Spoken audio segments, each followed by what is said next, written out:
Hello, folks. Good evening, wherever you are. Good morning in some parts of the world. I am here with the man, the myth, the legend, the mayor of Cooperville, Bruce Smith, who everybody misses because he has somewhat left the vortex, but he's still around a little bit. So he is now coming to us from Olympia, and there's no ham sandwich behind him like in the HBO documentary. So we're missing the ham sandwich. Got my coffee though. He does have his coffee. But we're missing the ham sandwich. So how do I sound, folks? Go ahead and let us know if everything sounds okay. And really, I'm just going to jump right in because I don't want to lose any time. I was talking to you before this started about really just you and I have both written books about the case kind of as a whole. And your approach is so different than mine because I'm really a legal nerd. And so I'm literally depending essentially the entire book I've written, 100,000 words is just about basically I am taking it directly from 302s. I'm not knocking on anybody's doors. I'm not doing anything. I'm writing an entire book essentially from 302s. Now I have called, 6 different FBI agents who work the case, and the ones that are still alive, I have talked to them and they'll talk to me, and it's nice to talk to them. But I've not made the contacts that you did. So I want to just get into when you started out doing investigative journalism in like New York, is that right? Not exactly. There were stories in New York that I pursued and kind of like freelance would go back. But my professional writing has always been Washington based. Okay. And where I was working on a daily basis, and I'm just grinding out stories one after the other, was for the Eatonville Dispatch from 2006 to 2010. And with the nature of journalism and newspapers in that time, even though it was a small local newspaper, our whole area of our county was abandoned by all the other newspapers that had once covered it. Mm. So it was virgin territory for my boss, the editors and the owners of the paper, who had a really progressive and entrepreneurial view of what local journalism could be. So that, and they knew people are moving in, and suburbs are growing, and Tacoma is exploding in size, and Pierce County is getting bigger. And so they hired me as a freelancer to do all the writing that they weren't doing, which was they just wanted to concentrate in the little township of Eatonville itself. Mm-hmm. So I covered everything outside of that, basically the unincorporated areas of Pierce County. And that put me in touch with Pierce County government, the council, and the Pierce County Sheriff's Department. Mm. And that's where I really cut my teeth on true crime. My last year of writing for the Dispatch, I covered 11 homicides. Mm. Yeah. I'm surprised there were 11 homicides. Well, there were. Now, a couple of them were family extermination events. One guy killed his five kids. And sounds like John List. Yeah. And another killed his wife and his daughter. So, and one of the people coming down from ABC TV, as we're meeting, both events occurred about 2 or 3 weeks apart. And they said, Bruce, what is wrong with your town? The water must be really contaminated. What can I tell you? Got a lot of angry people. Yeah. So. Yeah. Somebody said, I mean, obviously, like I said, so you started there doing that stuff, but your approach is so different. And really what the main thing I really wanted to focus on is how you were you did all of this stuff pre 302s.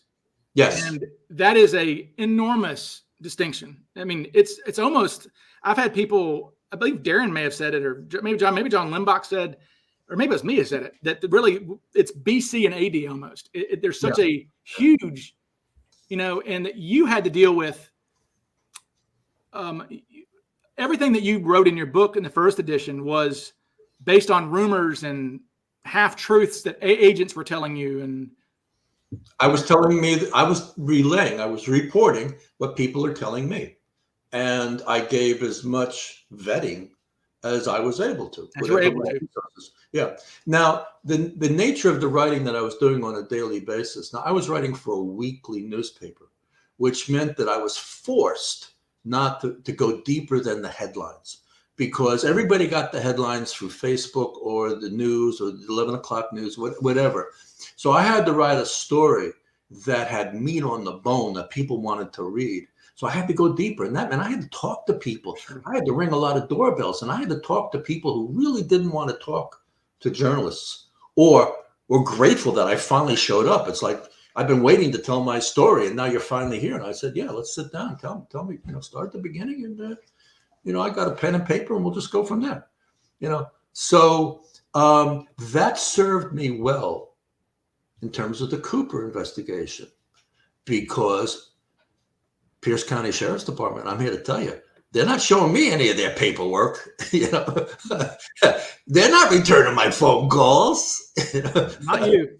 I got to go chase those boys, and it's just like, so I went from my local county sheriff's department to the FBI. Big deal, Okay, one guy's got a uniform on, the other guy's wearing a suit. Yeah. But the attitudes and the behaviors and the nature of the conversation, the relationship is identical. And I realized that I could tell a story and without them. If they clammed up on me, that was my story. See? Whereas guys who work for ABC News and NBC and things like that, they want a career. They know they got to be nice to the Larry Carrs of their life. They can't push too hard because they want to get back next. Today we're talking Cooper. Tomorrow it'll be Ted Kaczynski, and after that it'll be the next mayor. There's always going to be another story, and I don't want to burn my bridges. Okay. Yeah. Whereas with me, I'll write about the burning bridge. And my readers loved it. So I was giving my people what they wanted. Right. It was and it's the story that I like telling. And it's like, because I put the FBI, their feet to the fire, just the same way I put my local county sheriff deputies' feet to the fire. You got to be honest. We're paying your salaries. You got to fess up. You got to be transparent. You got to tell me the truth. Don't give me BS. Come on. And I had one county official come down to talk to my editors and say, how do I stay out of the newspaper? Because Bruce has written 23 friggin' stories about me. Right. And I said, the way you stay out of the paper is you tell me the story the first time. Yeah. Right? So you only go in the paper once. Yeah. The reason why you went in 23 times is because I had to go chase you 22 times. Oh, I say, and write about the chase. Yes. Because yeah. Their reluctance is a story in of itself. Exactamente. And my editors loved it. They said Bruce was selling more papers. You're making money. You're making us money. Yeah, you were making your 3 cents a word or something. What was it? I started at 4 cents and I ended at 5 cents a word. Okay, 5 cents a word. Hey, that's fine, man. Nothing wrong with that. So who was the first person in the Cooper world that you spoke to? Like the first person that you really wanted to talk to? Well, Ron Foreman. I met him on day one for me. I mean, I knew who Cooper was. Sure. And when I found out that Ron had written a book about Cooper, if you know Ron, he doesn't shut up. Once you get him going, you put your nickel in and he's good for the day. And Ron just wanted to talk about writing the book. And he's talking about Larry Carr and John Detler and everybody in the FBI and all of the people who aren't returning his phone calls. And he started telling me about some of the interactions, like the Jeremy Blauser story, which really has never been followed up on, that there seems to have been a parallel investigation, a parallel FBI investigation in 2008. And they investigated Barb Dayton, whereas the Seattle office didn't. Oh, right. Okay.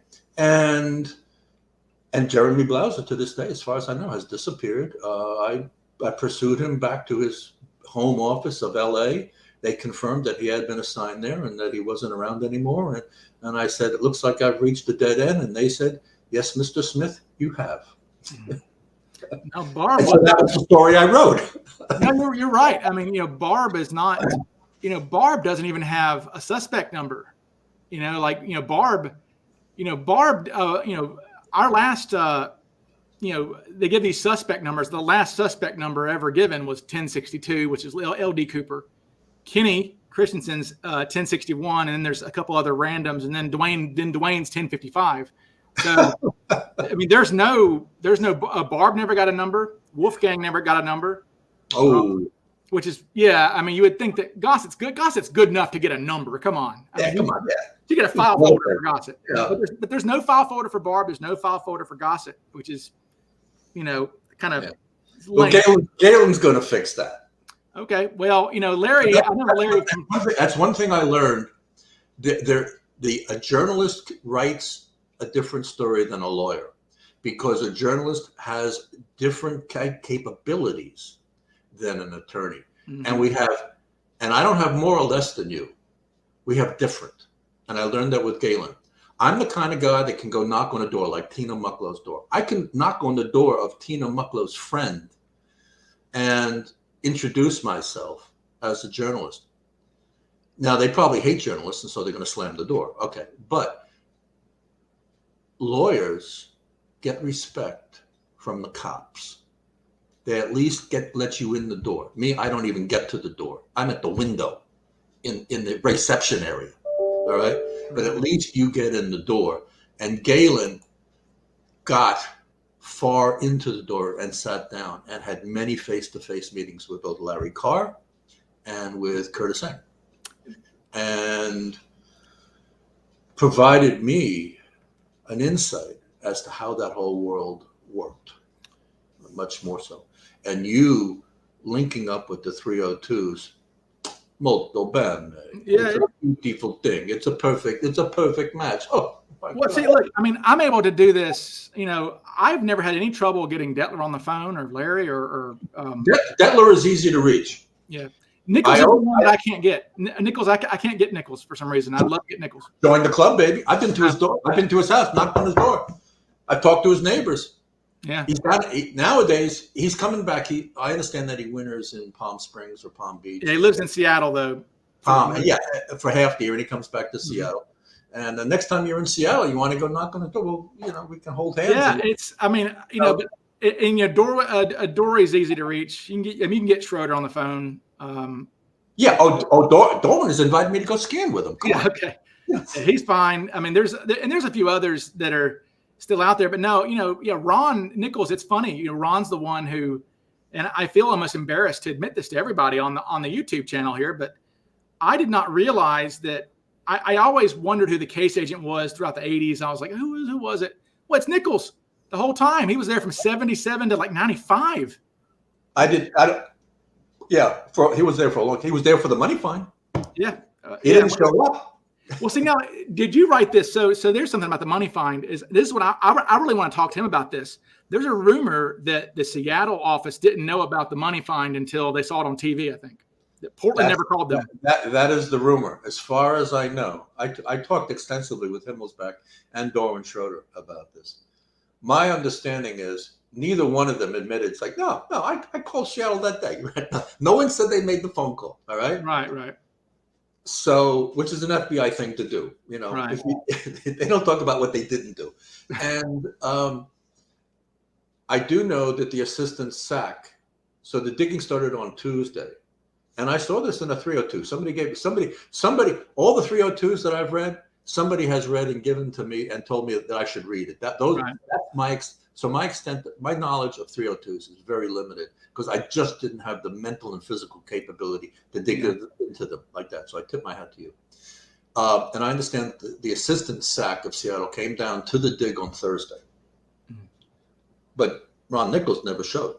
And I don't know when Ron Nichols knew that the money had been found. I'd love to ask him that. Ron refuses to talk to everybody. I don't know anybody who's gotten a hold of him. And obviously, he's a smart guy. I mean, he was second.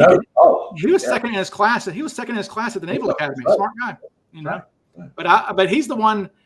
And I'd like to ask one of these Portland guys. I had to ask Dory this. Why the money was found on the Washington side. There was a Vancouver FBI office. That's right. Why wasn't it their case? It should have been their jurisdiction, I would think, Yeah. Well, Himmelsbach knew a good story when he saw one. No, look, Himmelsbach. And to Ralph's credit, he was given the money. Okay. Yeah. So when the family goes to the local cops and they said, you better talk to the FBI. Even the local cops didn't know there was a local FBI office, apparently. And they said, we'll call Ralph Himmelsbach at the Portland FBI office. It's just across the street, across the river, on the bridge. Right. And so that was the logical place to be, so I understand how that happened. And once Himmelbach's got it, he didn't look back. I mean, what's funny is, boy, or we got money. What's funny is Seattle had no love lost for Himmelsbach, though. When you read the 302s, it comes very clear. I just found a 302 recently, just the other day, so 60 Minutes wanted to do a story on Kofelt when the Browns were doing their grift, when Brown and Dirk Summers, I think his name was, when they were doing their Kofelt grift in the late 70s, they went to 60 Minutes, and basically 60 Minutes was going to do an expose on that the FBI was covering up D.B. Cooper's real identity because the real Cooper was friends with J. Edgar Hoover, the Kofelt stuff, right? And so they go talk to Ralph first because he's the guy who's always on the news and TV, right? And then they go talk to Seattle, and there's this great 302 where the Seattle agent is, whoever wrote it, it's not Nichols, but whoever wrote it is relaying what the what do they call the PIO, whatever the media person with the FBI. I forget what they're called. Public information officer. Yeah, PIO. Yeah. So the PIO is writing it. He's saying, basically, he's reporting about this meeting, and he says, I had to basically tell Himmelsbach, look, you need to stop presenting yourself as the case agent. You're not. This is a Seattle case. When people come to you, you need to refer them to us. And it was like never listen to that. No, never gonna happen. Forget about it. Come on. Yeah. So no, what's funny about Larry Carr too is I showed Larry Carr, so Ralph Himmelsbach's at his grandson's house. We went to his grandson's house and he let us look through all of Himmelsbach's files, which was great. But Himmelsbach's personal license plate said Norjack, which is great. He had a personalized tag, said Norjack on it. And I showed that to Larry, and Larry just shook his head and said, what a weird guy. He's like, it wasn't even his case. What, but I guess it was his case. If it was he made it his case. He made it his case. And I've written this, and it's my observation, it's my speculation that Charlie Farrell and Ron Nichols, the case agents who were the case agents, let Himmelsbach take over and be the public face. And I think they probably either their own persona, because neither one, Charlie Farrell never talked publicly, as far as I know. I don't know. There's no YouTube clips of him. No. Ron Nichols, as we've talked about, is persona non grata. Well, we're persona non grata with Ron. And so Himmelsbach, there was a vacuum of public relationship from the FBI. And Ralph just moved into that, and no one budged him out of the way. To talk about the politics of how the FBI works in some ways, particularly in the D.B. Cooper case. Have you read Dorwin Schroeder's grandson's book about Dorwin? No. The Boy with a Badge or something like that? No, I know there's a biography of Dory. Oh, it's fantastic. It sticks like 500 pages. Wow. The Cooper stuff, even though Dorwin took over from Himmelsbach when Himmelsbach retired. Himmelsbach retired 2 weeks after the money fine. Dorwin took over the Cooper case and hijacking cases from Ralph and was the case agent and stayed in the Portland office for the next year and left because he was getting so many TV interview requests and media requests and was in the paper all the time. The jealousy, he couldn't stand the jealousy and the backbiting and the backstabbing and the friction in the office. And he left because of that. It's like high school. Yeah. When people start talking about the FBI and they start glorifying and talking about cops and the FBI does this and the FBI does that. And I said, wait a second. That's not the FBI now. I said, the FBI that I know, that I work with, the agents, I said, the best way I think to characterize who and how the average FBI agent is. And you may disagree since you have a more of a professional relationship. But my relationship with them was, I felt like I was dealing with your average high school English teacher who liked guns and wanted a badge and could handle the power. And he wasn't the smartest guy in the room, but he wasn't the dumbest either. Yeah. And he was fairly articulate, could hold a thought together and problem solve and be a detective and be a good field agent, a special agent. But I have not found at any level of law enforcement anybody like I see on TV, like Captain Olivia Benson on Special Victims Unit of War. Come on, those kinds of cops don't exist. I've never met them. So, no, maybe you have, but I haven't. I'll put up here when we're talking, because we're talking about Himmelsbach, I'll pull up this great 302 that I found where they're cataloging all the times that Seattle, like I said, Seattle, like you said, it seems like they let Himmelsbach do this stuff for them. Yeah, After this is a great document here that I found. After the John Doe indictment, they cataloged all the times that he spoke to the media afterwards. He spoke to 10 newspapers, 4 TV stations, and 16. You can see it there, Bruce. I don't know if you can see that. And 16. Oh, yeah. Okay. Ooh. All right. So it says S.A. Himmelsbach made separate tapes and had separate interviews with the following newspaper, radios, and TV stations. That's 10. So Himmelsbach spoke to just in 1 week, spoke to 10 newspapers. 1 week? Yeah, 1 week, 10 newspapers, 4 TV shows, and 16 radio interviews. So, yeah. Wow. After that, and Ralph is the one who started charging. Yeah. He asked me for $600 to sit down with him. And I said, Ralph, I don't have $600. Come on. I'm living in an RV trailer. Yeah. And I said, I'll take you out to lunch. In fact, bring your wife if you want. And he says, no, I'm looking for $600. And Robert Blevins told me that he tried to get a video interview with Ralph, and he wanted $1,200 for a video interview. I've heard $2,500 for, so maybe he went up. Inflation, maybe before now, he died. When I heard that, I was outraged. Yeah. Okay. Here's a guy. What is he? He's a GS-17 or 13. FBI agents. GS a million for him. Yeah. All right. And he's what, 80% retirement benefit? He married well too. I think his wife had money too. So that's what I heard, because they lived on a 40-acre farm, and yeah. When you drive up to the old homestead, the sign, I was nervous because I didn't have $600, but I was in the area, and I talked to his buddy Jerry Thomas, and Jerry said, I said, what would happen if I just showed up at Ralph's house? And Jerry said, oh, he's a great guy. Don't worry about it. And so I drive up to the driveway, and I'm a little trepidatious, but I see the sign on the highway on the road. It's Himmelsbach in 2-foot letters, and it stretches out like the sign was 20 feet long. And I said, this guy ain't shy. Come on. he ain't going to drop a bead of sweat if I show up at his front doorstep. I thought you were about to say that there was a sign that said $1,200 Cooper interviews. No. Next right. No. And the house was beautiful. It was like custom built. It was like it looked like a Moorish castle in Spain.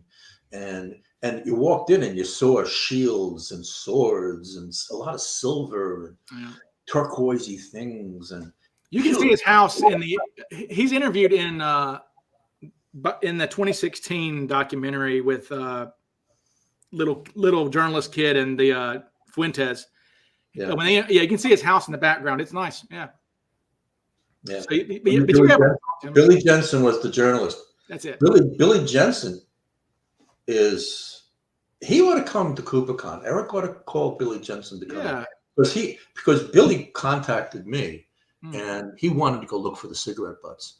Oh, right. And he wanted to check out all the Las Vegas guys who were on the plane, and that's really not been done by anybody. And I said, trying to find FBI agents 30 years after good luck with that, Billy. But he also was instrumental in the Golden State Killer case. Okay. He was very active in that case. He's done a few things. Billy's been around. Well, he's somebody to get. Yeah, and I know Jeff Gray is in like Mexico or somewhere now. I think he lives somewhere. Jeff. To me, Jeff is like a shooting star. Oh yeah. Gone. He lit up the sky in 208. He wrote his book, and thank God he posted the 77 pages of FBI files. He posted them online, and we all stole them from him. And thank God. Good stuff in there. Yeah, I mean, great stuff in there. So you see, the real, the real enigma to me has always been, why Cossie lied so much. I mean, was he lying, or is he just his memory's bad? Like it's like lying. Yeah, he's embellishing on purpose. Surely. Yeah. He also may have some lack of mental capacity. The fact that in my first interview with him, when he told me that the parachute that Cooper used was a Paradise parachute, and I go, Paradise? I've never heard that before. He says, yeah, it was a Paradise. And when I posted that on the Drop Zone, I got castigated. Sure. It's like, Bruce, you don't know shit. And it's like, you're right. I don't. I thought I did, but I don't. But this is the guy, and he's saying, right. And so everybody on the Drop Zone is saying it had to be a para commander. So I called Cossie back and I said, you said Paradise, but did I misunderstand you? Was it a para commander? He says, no, it wasn't a para commander. So, and then it was like, it's a Pioneer. And it's like, wow. Maybe this guy is just on drugs, or he's smoking some weed, or or just what. And I wouldn't put any of it past him. The rumors that I got from his family or his friends, people that knew him, worked with him, a troubled soul. And in some ways, when you talk about fate or karma, the fact that he had his head bashed in his driveway, alone, and was found by his daughter days later, that's the Earl Cossie that I kind of was getting to know. Right. Well, speaking of, so here's something I'd like to know. So how did you figure out, this is before the 302s, how did you figure out that Norman Hayden was the guy? I got it from Jeff Gray. It was in his book. That's right, because he saw it. That's right, because he pulled it right out of a 302. Yeah, that's right. Duh. No one knew that. Right. No one. Yeah. It's like, who the hell is Norman Hayden? Yeah. Yeah. See, I'm looking forward to doing some stuff too. Like, I mean, I've been able to, because see, in those redactions, Bruce. So those redactions, they're all. So the FBI write in Arial font, which is. An Arial font is perfectly spaced, right? It's all perfectly spaced on the line. So every redaction, you can see how many letters are going to be in that redaction. So you can always be like, okay, that's a first, middle, last name. I mean, you're a good investigator, Ryan. You're very good. Let me tell you a story. I found a great Cooper suspect who I was reading the FBI files, and I'm saving him for my book, but I don't say his name. But I found a great suspect, and this guy in the 302s, and I've told this story before. They finally found this guy in Mississippi, of all places. They tracked him down. Yes. In 1985. He was from Delaware, and they found him in Mississippi. And they tracked him down. And when they approached him, they said, "This is funny. We have this urgent teletype sent to Seattle, going, holy shit!" Because Seattle sends a lead to Jackson, Mississippi, saying, "Hey, go talk to this guy. Find this guy. He's Cooper suspect. Ask here's the Cooper dossier. You read up on it first before you go talk to him." And they write back and they say the very first thing they said when they introduced themselves, they said, "Hi, we're with the FBI." The very first thing he said was, "Is this about the hijacking?" It's like, whoa. So they write he brought he brought the skyjacking up, not us. And it's like, whoa. And swarthy, he was in Seattle at the time, walked with a limp. And they said that they asked him about his limp, and he said he thought of a tree in the fall of 71. And it's like, okay. He was a former smoke jumper, all sort of stuff. And I didn't know his name. And I was like, okay, I've got to find this guy's name. And so I was reading the parts that weren't redacted. He was a Marine in Korea, was wounded in Korea, and was from Delaware. Oh no, was from was from Delaware. Okay, so I'm like, okay, and I've got his name. I've got his first, middle, last name all redacted, and I know how big his first, middle, last names are. I know how many letters are in each of them. So I'm like, okay, surely I can go on his. I just took a chance. I'm gonna go on newspapers.com, and back then in the old papers, if Billy from down the street got wounded in Korea, it's gonna say Billy Joe, son of so and so, was wounded on the 5th of whatever, Marine Corps, And so sure enough, I was like, I typed in, wounded Marine, Purple Heart, Korean War, Delaware, right? And sure enough, a bunch of these stories come up, and I just kept going through them. Those names don't match. And I finally found the guy's name, and I was like, okay, I think these names all match. And I was like, well, maybe not. So I went on ancestry.com, and I plugged in this guy's name. And sure enough, the dude was living in Columbus, Mississippi in 1984. And I was like, it's him. So I got this great Cooper suspect's name. And, they were even, the FBI really liked him a lot. And I don't know how it ended. I don't know what just eliminated him. I just don't. But they took his picture, they took his prints. And I have a huge section in my book on him because they were like, this guy speaks with no accent. He's polite. He, looks swarthy. He looks like the sketch. This funny, like the FBI even says, he looks like the sketch. Are you going to tell us his name, or are we going to have to read your book? Orville Andrew Lyons. Thank you, Bruce. His name was Orville Andrew Lyons. But there's not much information out there about him because I would have it in my book if I did. But anyway, Orville Andrew Lyons is his name. Okay. I've mentioned him a few times. The one that we've mentioned recently, though, and this is what I want to talk to you about a little bit, is, I'm trying to raise the bar with my whatever influence I have in the Cooper world. I'm trying to raise the bar of suspects because for so long we had the same usual suspects: Dwayne, the Kennys, the Gossets, the Barbs. It's like the same crew. And Cooper was not that. He just doesn't fit, And so I'm trying to raise the bar to these guys who actually. One thing I noticed, Bruce, is I began, and you might not know this, I began to really focus on the copycats because I said, look, I want to know, obviously Cooper. Although I do think Cooper is a sinning copycat. I don't think both those guys were thinking the same thing at the same time. That seems a little, it's undecided, I guess. Because I can see Cooper watching that on TV and going, shit, I can do that better. I know how, and just doing it. I think you could plan the Cooper heist in less than 2 weeks. It doesn't take much, I don't think.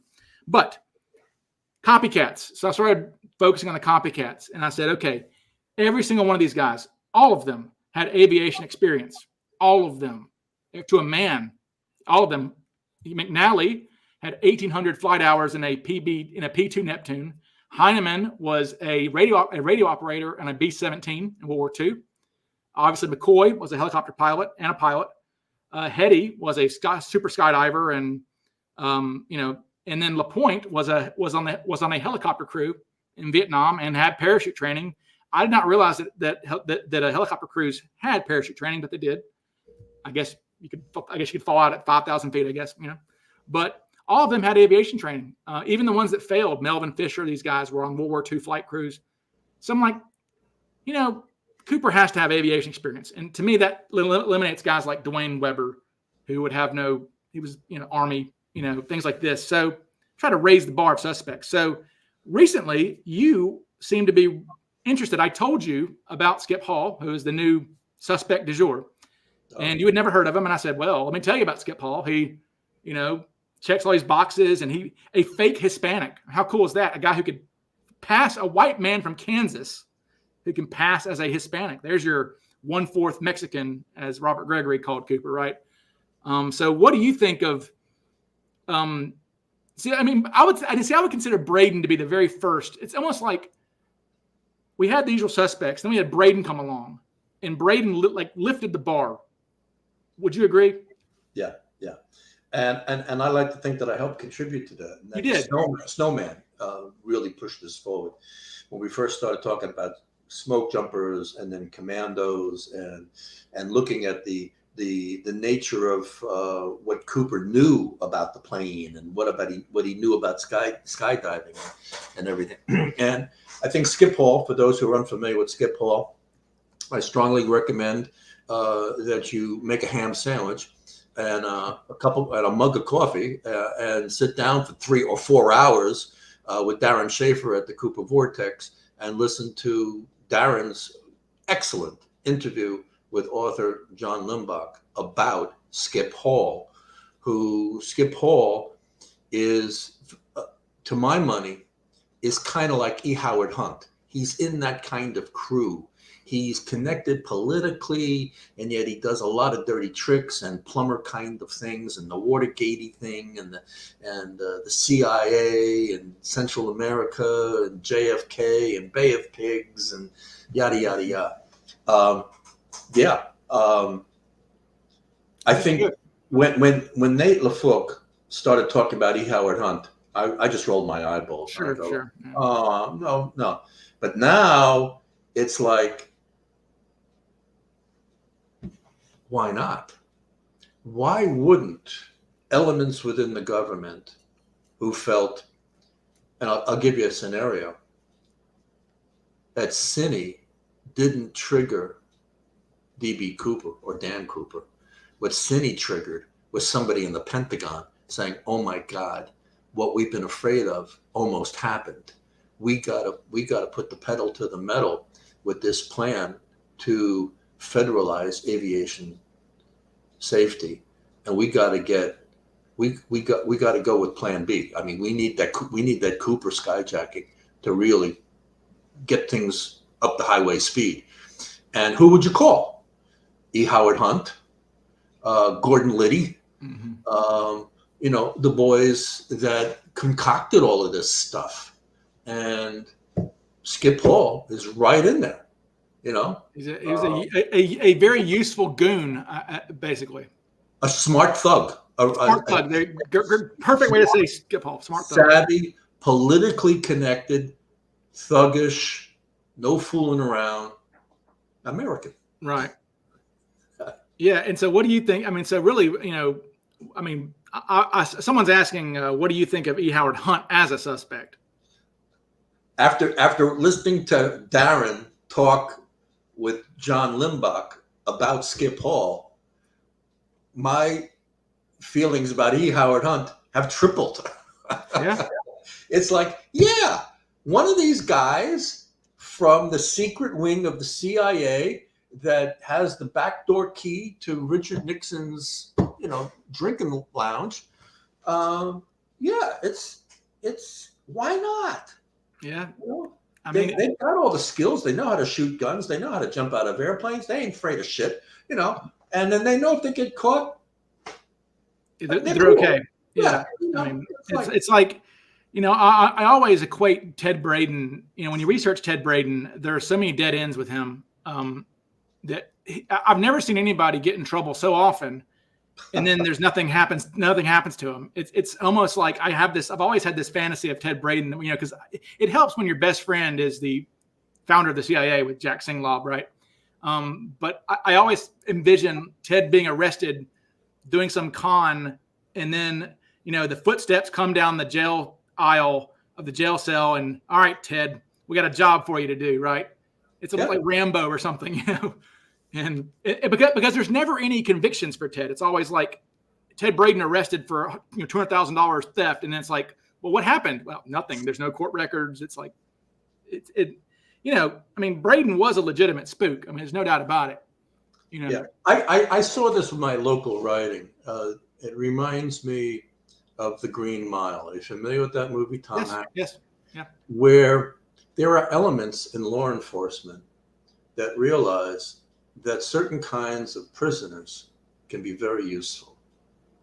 They can do jobs that nobody else can. And you put them on ice. You treat them nice, and they get air conditioning, they get television privileges, you feed them good, stuff like that. And when they need a job done, they open the door and they drive them and they give them a briefing and stuff like that. And I've seen inferences of that happening at the local level here in Washington State.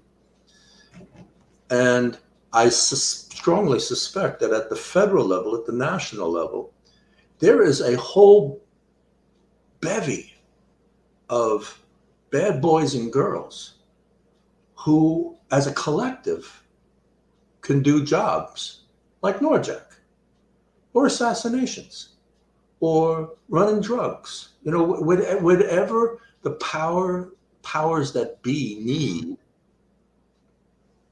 this is who you call. And Braden is a You fixture. call a Braden. You call a Skip Hall. Right. You call any Howard Hunt, a Gordon Liddy, all of those guys, or the plumbers. Yeah, the Watergate guys. Yeah. Well, and that's kind of why I always figured that he'd be right up your alley, Skip Yeah. Hall, because it's like that's kind of you've always. And I remember, you obviously weren't a fan of the the titanium scientist angle of it No, all. I love Tom Kay, Sure. and I think his findings on titanium are fantastic.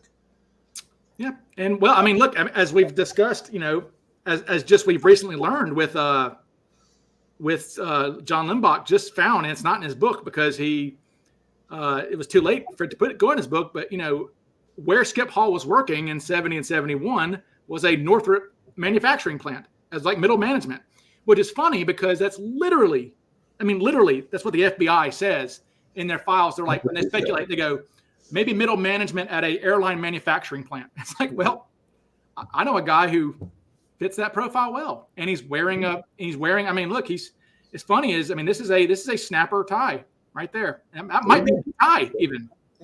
It could be if Skip Hall is Cooper, we don't know, but no, that's kind of where it is. But I'm gonna jump around a little bit. So you spoke to Kasi, obviously, and he was.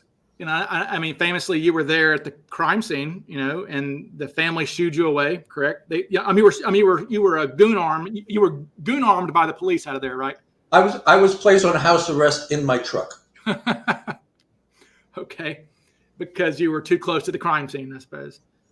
Yeah, and that's still unsolved. All right, I mean, That's right. Unsolved case, and it's kind of funny where there are some efforts going on to there's some good thought about getting DNA from the shroud lines. And it's a great idea because those shroud lines weren't touched much by the FBI. They weren't passing that thing around like a joint at a frat party like the tie was.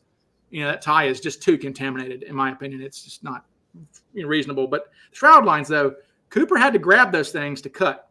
And so that's a lot of skin scales coming off because he's getting friction and, you get some skin cells. Now, Kasi, it would be nice to have Kasi's DNA because his DNA is probably going to be on that thing because he packed it. So, but Somewhere, yeah. Yeah. Now, Hayden, when you talk to Hayden, it's funny, like Hayden clearly didn't even want to have parachutes. He was forced to by the FAA. Right. And, they even said that I think the rule was that if you're a stunt pilot, you had to have enough parachutes for the seats. Even if somebody wasn't in that seat, you still had to have two parachutes because there's two seats. So, and for some reason, I remember reading somewhere that you even had to have the parachute in the plane. So like, and Norman Hayden wore, the one that he wore was the one that Cooper left, correct? It was the tan chute is the one that Hayden usually wore, I think. That I don't know. I'll take your word. I think he did because it had, because he called it a civilian luxury chute, which confused the hell out of the FBI for decades because they interpreted that to be skydiving rig, which that's their mistake. Norman never said that to me. Now you're and I understand that's in the 302s, and supposedly an FBI agent called Norman at 2:50 in the morning, and it's like, and we've had the conversation. It's like, did that really happen? I find it hard to believe, and it certainly contradicts what Norman specifically told me later on. Yeah, and see, but it's the delicacy of memory, though. I guess that's kind of the problem, really. More than delicacy of memory, it's delicacy of social standing, and I've gotten this from other people in other cases and other stories. When you have a lot of money, and you do a lot of investments, and you are in the upper echelons of the financial world, your image becomes very important. It's almost like collateral on your loans and your dealings, and it builds trust. And Norman was very concerned about that. With whom, I don't know exactly. Okay. He clearly ran a successful manufacturing firm, and he was the boss. But his relationship with his family seemed to be highly problematic. He wasn't married when I met him. He was living by himself in his manufacturing facility. One office he turned into a little bedroom and had a little bathroom off the side. It was a very primitive, Spartan kind of existence, but he was comfortable there. And I got his son. Never responded to any of my emails, but I understand the son was instrumental in transferring the parachute to the Washington State Historical Museum. And I got an email, a strange email from a woman who said that she used to be married to Norman, that really castigated him.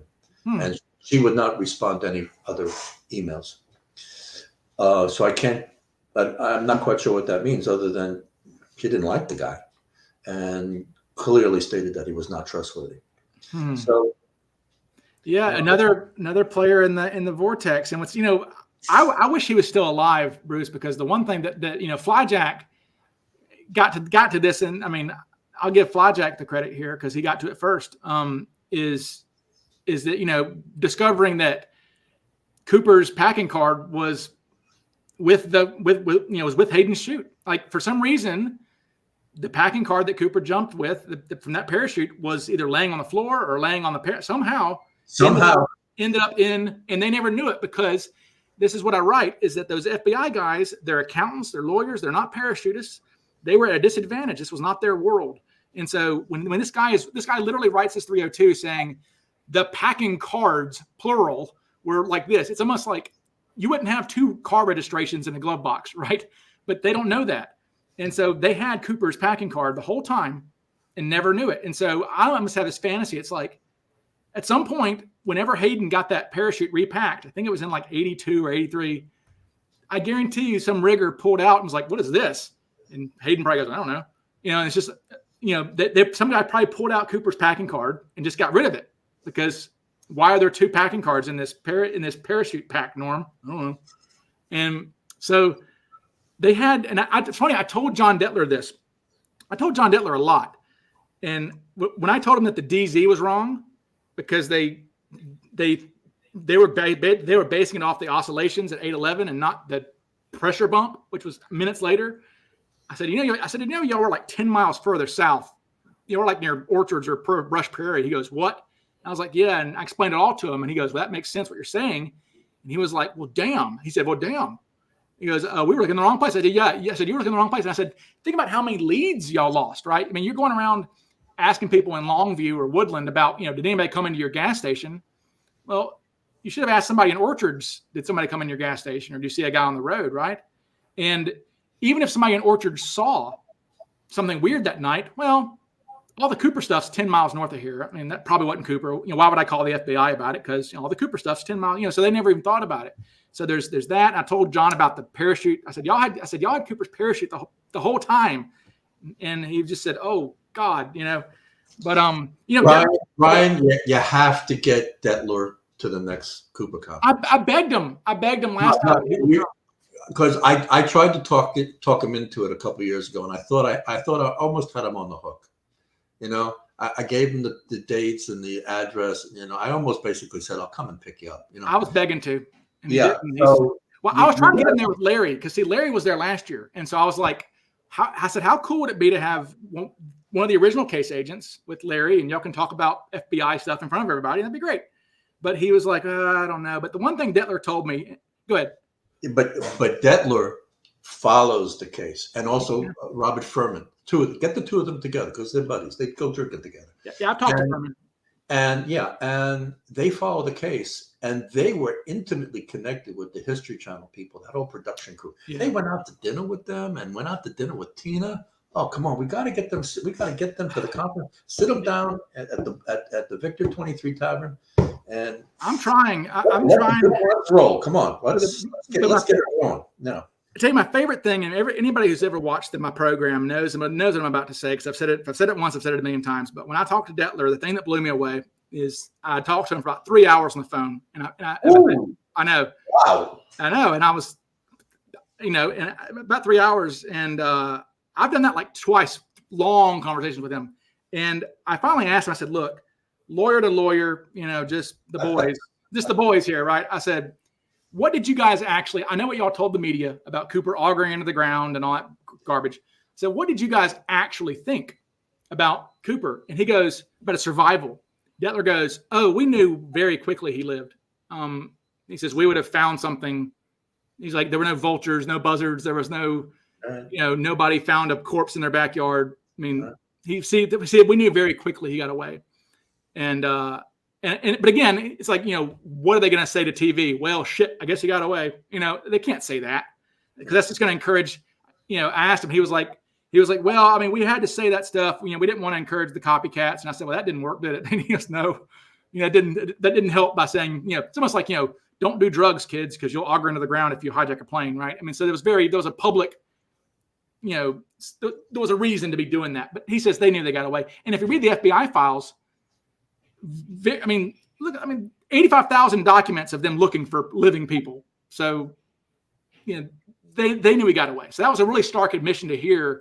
Oh yeah, we were just saying that to the media because what else were we going to say? Congratulations on Ryan getting that out of getting that out of an FBI guy. Yeah. Now Larry is still thinks he's still the only one who thinks Cooper died. Even Ralph was 50-50. So, but no, that was a great thing to hear that they just that they knew very quickly. Now, what's funny is Manning. There's a great 302, and I'll send it to you. Manning obviously did the ground searches because he was the only ever. Apparently, he was the only agent ever in the Longview office. They had one agent ever of all time. It was just him.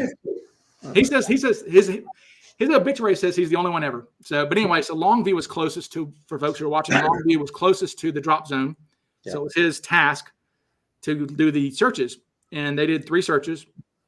And at the end of the third one in 73, he writes this great thing to the director, and he says, "Look, we should never spend any more money on ground searches for this because it's very clear that this man's parachute did not fail to deploy."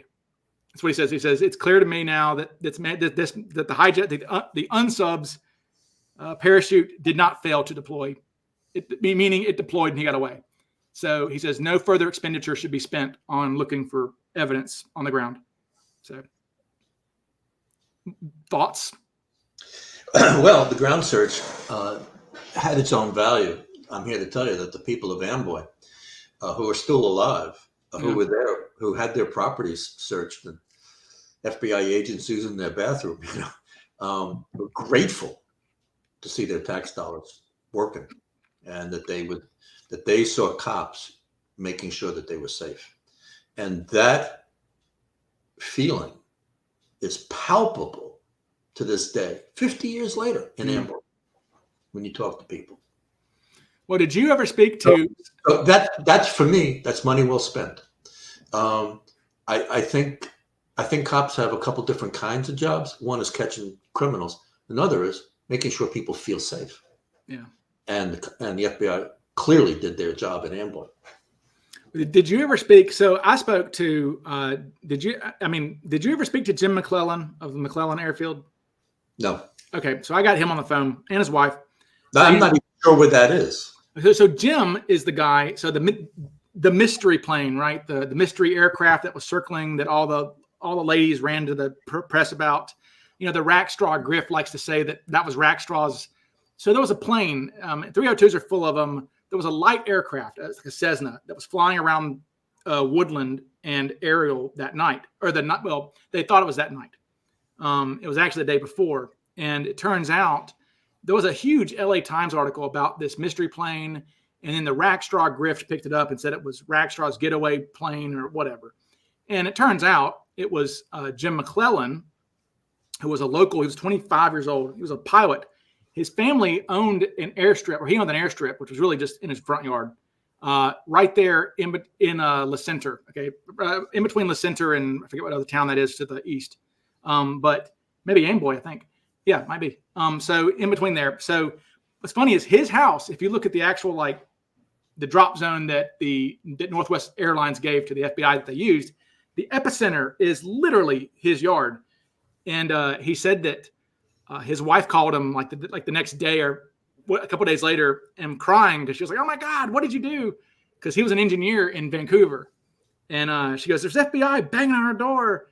And, she was like pulling out wedding photos, like, "Look, he it doesn't look like the sketch, and whatever." And she said they were like crowbarring open their trunks and stuff. They were really aggressive. Yeah. Yeah, because they were like, "Hey, you own an airstrip, and this is where we think you jumped." And she said, "Come home now." And he came home, and they interrogated them like crazy. And his airstrip was used in the 72 search when the Army showed up. They were landing choppers on his front lawn. Yeah.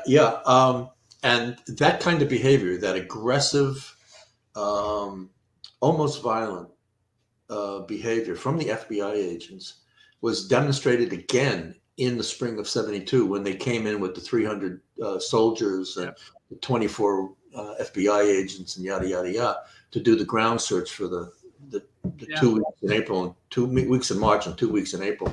This time of year, right about now. Yeah. And I talked to some people that had the helicopters land in their backyard and had family members interrogated and held as person of interest, and left a really bad taste in their mouth. He didn't appreciate it. No, they did not appreciate their trunks being open. And to be talking with passion 50 years later about being mistreated by the cops. That's a lesson that somebody in the Bureau needs to file away and contemplate. That you even if you think you've got the guy, you can't go mistreating mama.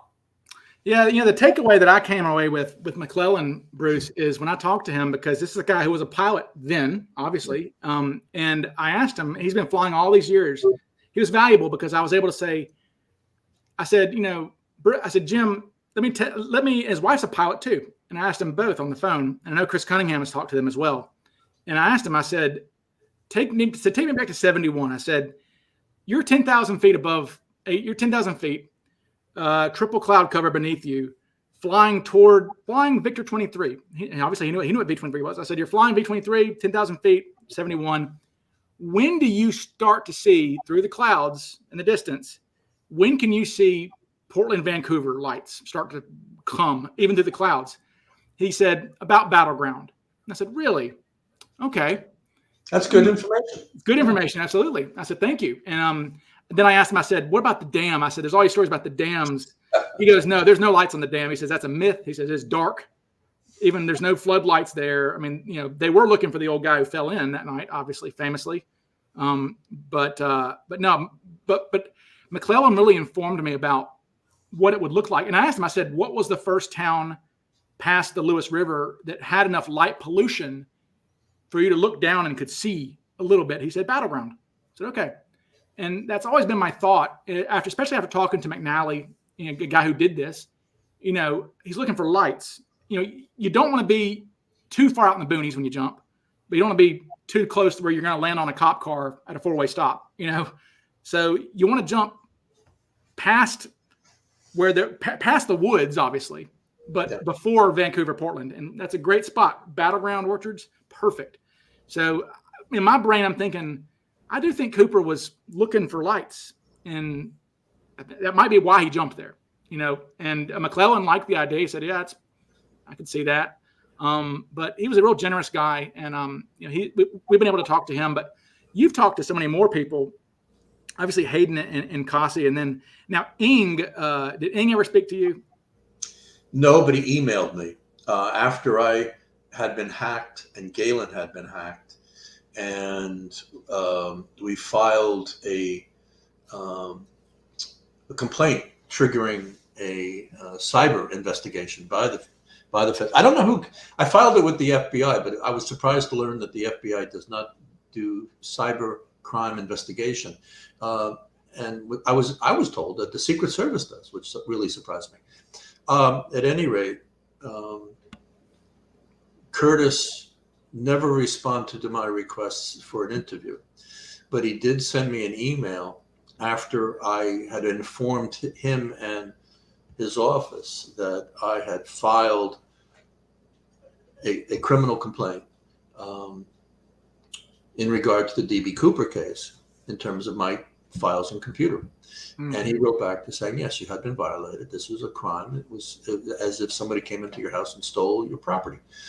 And he said, what you've done is the proper procedure. And, I wish you well, and I wish you good success. And I hope everything's okay with your computer. And, yada, yada, yada. It was a very professional, personal email, and I appreciated it. But that's it. That's the only communication I ever had with Curtis Eng. Well, the one that you could never get off the phone, of course, was Joe, famously. Joe Weber? Rest her soul, Joe Weber, the queen of the vortex. I guess we should call her for sure in perpetuity. I call her the godmother. Godmother. That's a good way. And Joe was interesting. I'll tell you this briefly because you've said many times how you gave Joe 5 minutes. You said, I got 5 minutes for you, Joe, and then I'll hang up. I'm going to hang up. I said, don't think I'm rude, but I'm hanging up. Joe, I got things to do. I got to go. Yeah. So, and this is so basically I have come to the conclusion, and many people have too, that Joe, at some point, she harassed somebody in the FBI to the point where they let her see those 302s because she knew things that she could only have known if she'd seen the 302s. And even her lies, like, for example, saying that Dwayne was, a cellmate of James Earl Ray, that's lifted from Kofelt, right? That's Kofelt's story in the FBI files. It's in there. It's talking about Kofelt being a cellmate of James Earl Ray. And then the thing that sold me, Bruce, on all of this was the one time I talked to her. I spoke to her one time. I don't know how. It was when I first got on the drop zone. Somebody knew who, I don't know. Somebody got my name. I guess it's my avatar, Old Miss Cub. You could look it up and see me on Twitter, and you can pick my name. I remember you as Old Miss Cub. Come on. Yes. Okay. And so she called me. So somehow she got my number and called my office. And my secretary's like, "Hey, there's somebody on the phone." I said, "I don't know who it is." Okay. She goes, I said, "Who is it?" And she goes, "I don't know, some lady, old lady." I said, "All right."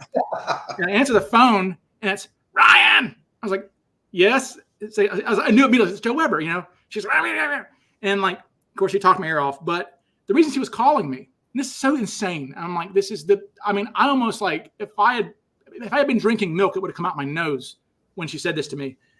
And she said, do you think Dwayne, because the office that I worked for as a prosecutor was who prosecuted Byron De La Beckwith for shooting Medgar Evers, right? And she goes, do you think Dwayne could have been involved in the assassination of Medgar Evers? And I was like, what? I was like, no, that was Byron De La Beckwith. And she goes, oh, yeah. And we kind of I hung up and we hung up. I was like, bye. And years later now, I'm going through the 302s. And guess who shows up in the 302s? Byron De La Beckwith, the assassin of Medgar Evers. I'm like, what? Somebody saw a picture of Byron De La Beckwith wearing a skinny tie and said, this guy looks like the sketch, and sent it to the FBI. And they put it in their file saying this person can call it. Because anytime anybody writes in, they have to put a 302 on it, right? So Beckwith is in the 302s, right? The Heisen store she knew about before everything. If somebody's gonna be watching, Nikki, there's other things that she knew about that were before the 302s came out that were just. My favorite Joe Weber story that indicated to me that she was connected deeply in ways that were mysterious and troubling in terms of getting information and who was feeding her. And I felt like that she was somebody's eyes and ears to keep track of us, Cooperites, was with Billy Waugh, Sergeant Billy Waugh, and the whole Braden commando element. This goes back to the days when no one was talking commandos and no one was talking Braden. And I got emails from Snowman, who did his computer modeling of who would be an ideal Cooper guy. And he came up with smoke jumpers, and that led then to Braden and commandos in Vietnam. And Snowman told me about Billy Waugh and John Plaster and the books they were writing, because they had just been released and they were allowed to publicly talk about their time in MACV-SOG. And I called, as soon as I got that, and Snowman gave me Billy Waugh's phone number. 2 seconds later, I'm on the phone with Billy Waugh, picks up on the first ring. I introduce myself, and he says to me, he says, I'll talk to you, but I sure as hell hope you're not like that crazy Joe Weber woman. That woman is fucking crazy. She drove me crazy. Right. How did she get Billy Waugh? Joe Weber. And why? No, Billy Waugh. And why? Why? Yeah. And longer and way before anybody else ever did. And she's already driven him crazy. Yeah. And what would Joe Weber? I mean, what would Dwayne possibly have to do with McAfee-Sog? I mean, just how does an old, half crippled woman, with Crohn's disease and you know? Well, how did she know that you were going to visit Tina's sister? Bingo, bingo. There you go. There you go. I mean, she just was like a spirit or something. It's weird. Yeah, a double agent Joe Weber. I mean, that'd be funny if she was a friggin' agent the whole time. I mean, just like we somehow find out that Joe was an FBI agent for 30 years of her life. It's like, this is all some garbage. But no, she's clearly, I mean, the Dwayne thing, what's sad about Dwayne is, honestly, if Dwayne had any like aviation history, I don't think Dwayne would be the worst suspect out there. There are worse suspects than Dwayne. He's not Cooper, but there are worse suspects, I've determined. Dwayne doesn't interest me. Joe Weber does. Yeah. There's something strange about her. Somebody's asking. She, I know she does have some formal significant relationships. I forget the guy. There was somebody, Doug. I forget his last name. Doug Perry? Yeah, no, not Doug Perry. He works for the Oregonian. This was a freelancer for U.S. World and News and World. Or something. Yeah. He wrote a story in like 2000. This was one of the early journalists writing about the Cooper revitalization in 2008. So this goes back 20 years. Is it Probosec or? I forget. Yeah, I talked to this guy. He wasn't working. He wasn't working as a freelancer anymore. He certainly wasn't working for U.S. News and World Report. What he was working for was the U.S. Senate as the chief of staff on the Committee for Science and Technology and Intelligence Technology. And I asked him, I said, can you tell me about your relationship with Joe Weber? And it was like I was talking to an FBI agent again. Wow. It's like, oh, that crazy woman, I don't talk to her anymore. What's your next question? Doug Pasternak was his name. Pasternak. Yes. Yeah. Doug may still be down in D.C. There's apparently an interview with him somewhere, and I've tried to find it in the archive. I cannot find that anywhere online. I've looked for the archive. He apparently interviewed Roy Rose. Probably. He's a smart guy. Yeah, and that's the only other Roy Rose interview ever is the one with his grandson. I'm glad that exists. Yeah. And I'm glad that I'm definitely glad that exists. The thing, so, what was I was brain farting, but so we got Joe Weber. So you were saying, you were telling me before we started that Galen is trying to maybe come back in the vortex, which coming back, people like Galen coming back. He got enough of Alaskan lawyering. 50 below zero. He drew a line in the sand this winter in February. He said, "That's it. I'm done." Right. That's so funny. Yeah. No. And so, but see, we don't know if he's still on Gossip yet. You think he might be off Gossip? No. Sure. I don't think he's 100% gung ho Gossip like he was a few years back. I think what he has information that's interesting is what the FBI thinks of Wolfie Gossip, right? And what they've done with their information. According to Galen, the last time I talked to him about Gossip was a couple of years ago. He said the FBI still has not ruled him out officially. Well, I have it otherwise, but no, they definitely Gossip's definitely been ruled out for sure. I'll try to pull it up in the. I actually have that 302.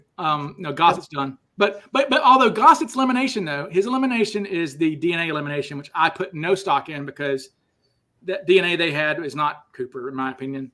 I don't think that was Cooper's DNA. I'll let you and Galen mud wrestle this out. At the next Cooper conference, we should have mud wrestling. Mud wrestling. To resolve all these disputes. No. You know, because I understand that Eric is having a problem paying the bills, and you know, it's not that expensive though. I'll say that. I mean, it's not as expensive as you would think, but it's where is it? Oh, I know where it is. Here we go. Check this one out. I mean, let me pull this one up. Bear with me, people. I'll show Bruce this. Let me pull it up here. This is so it says at the very bottom, it says, based on the STR typing results, Gossett is excluded as a contributor to the mixture of DNA. So that is going to be an FBI elimination right there, as far as they're concerned. Right. But hell, I mean, at least they tested his DNA. I mean, they didn't even test Barb's, as far as I can tell. They retrieved samples. They did. I mean, they got samples, but I don't know if they tested them. And Jeremy Blauser did. Well, and Kenny's Kenny's brother gave his DNA too, and I've not seen any tests in the therapeutic from Kenny. Weber was ruled out. Gossett was ruled out. LD was ruled out. I mean, ruled out, quote, you know. We want to find out if Skip Hall was ruled out. Yeah, and so what are your thoughts on Twisty Butt these days, on Marla? Remember they used to call her Twisty Butt. I had to stop to think, who's Twisty Butt again? Yeah, Marla. Yeah. Boy, Marla, speaking of somebody, if you wind up, if you let Marla talk. In my defense, I have been castigated by certain Cooperites, particularly women.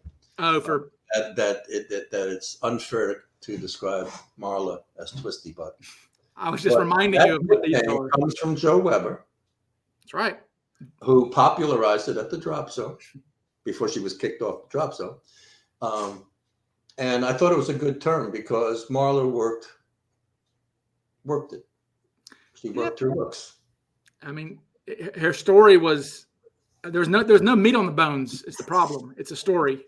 Yeah, Marla is an interesting person now. Marla today is different than who Marla was back in 2011. I talked with her at length at the Cooper conference at the Kiggins Theater, so that might have been 2021, 22, something like that. And she is deep into conspiracy theory, and is almost unapproachable about it. Can hardly talk about it.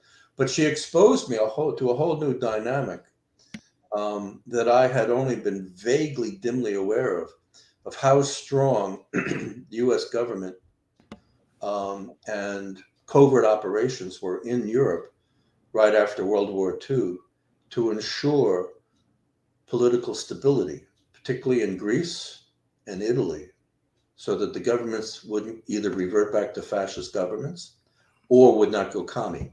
Mm-hmm. And tried to stabilize economies and stabilize meaningful political parties, and basically come up with either Republicans or Democrats. Mm-hmm. And Marla re-educated me on that, because I was born in 49, so I'm just a little kid hearing snippets, reading the papers, looking for the funnies when my dad would bring the paper home from work. Mm-hmm. Throughout the 50s. But by 1960, I'm 10 years old. I'm kind of catching the drift of things. Right. And there was a lot of information in the papers back in those days of what we would consider illegal CIA activities. I remember reading in the papers about how the CIA overthrew this dictator in Central America and Colombia and Panama and Venezuela, and it was like every month there's another turnover in the CIA. Using useful goons like Skip Hall. Yeah, bingo. Yeah. Nowadays you don't see any of that in the newspapers. No, not at all. No. Here's a question for you, Bruce. Let's see. The lack of access to the Amboy chute rubbed you the wrong way at the time. Do you still have thoughts on the Amboy chute?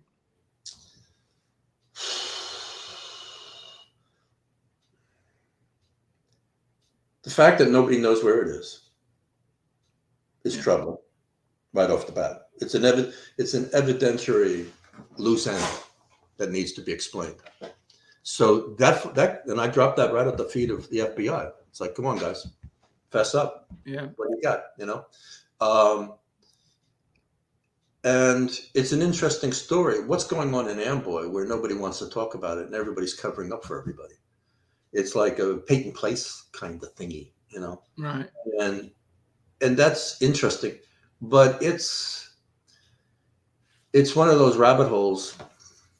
It's too far and it's too deep. And Yeah, I don't know. I mean, it seems like it was almost too big too. I think somebody was saying it's too big to be I mean, now that we know that Cooper jumped with a 24-foot canopy, I don't think that's it. It was pretty big. And I think I think Cooper's was ripstop and that might've been silk or something. I mean, there was some difference, but the one thing about Cossie, Bruce, is when you look at the FBI files, I pulled every single file from Cossie every time he's mentioned, and I've compiled them all together and I went through them because I wanted to see if he was inconsistent with them. He's not. He never lied to them, as far as I could tell. There's no flipping on him. He's consistent. So I don't, whenever they went to him, he was always consistent. Now, Ryan, the other way to phrase that is the FBI was consistent in how they characterized their conversations with Earl Cossie. Well, because it gets to the heart of the matter. Who's working with whom? Is Cossie working for the FBI, or was he a legitimate informant and a legitimate principal in the case? Right. Well, somebody's asking here. I mean, this is true. They're saying, ask Bruce if he knows anything about the story that the Amboy chute was cut off at the shroud lines because the finder didn't want to dig down further. I mean, I think that is true. I think the pack was in the ground, I think, allegedly. I mean, you went and tried to talk to those people, didn't you? Yeah. And they didn't talk to you. Oh, they all talked to me. They all told me a different story. Oh, okay. Was it kids you found? It was kids you found it, right? Isn't that what they said? That's one narrative. That's one narrative. Another narrative is that somebody's bulldozing their backyard and leveling it off, and the blade dug it up, and the story I enjoyed the most is that the guy was having the guy who buried the parachute and was in his backyard was having an affair with the mayor's wife, and nobody liked the mayor, and and everybody wanted to protect the affair. So, but it's not unique. Those are my kinds of stories. Come on, it's like, let's name names. Let me talk to the woman, the second, the lady in the question there. Well, one thing when you dig through the FBI files like I have, Amboy chute's not unique. There are 40 Amboy chutes in the FBI files. They find parachutes everywhere. I mean, they found one in a dumpster in Portland like a week later, and it's like, what is this? And even the ones they didn't find, Chris Cunningham has done great research on. I'm sure he's told you about the parachute that they spotted at the railway bridge on the Columbia. Two veterans fishing and saw a circular white canopy and called the sheriffs and said, "Hey," and they go, "Oh well." Then they laughed at him. Basically, they said, "Well, the Cooper stuff's 30 miles that way," and so they never, And I've often thought that, hey, the bridge would be a great place if you're Cooper to throw your parachute off the bridge. Why not? Sure. I mean, he had to ditch it somewhere. He had to get rid of it somehow, and that'd be a great place to do it. And that's what's and that decision making by the local cops at the bridge who said, "Oh no, the Cooper thing is 30 miles away."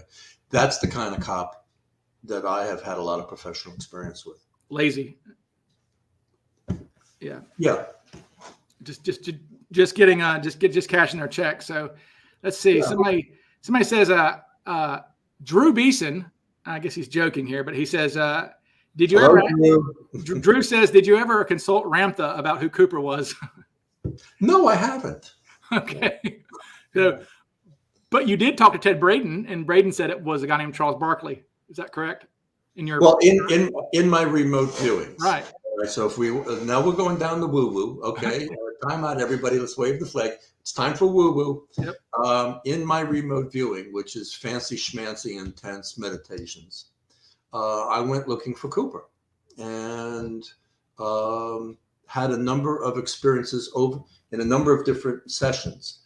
And to start with, my personal remote viewing sessions were very, very difficult for me physically. I got nauseous and ill and totally depleted of energy, and ended up using a friend's assistance who was a hypnotherapist, and she would lead me in guided imagery sessions looking for Cooper.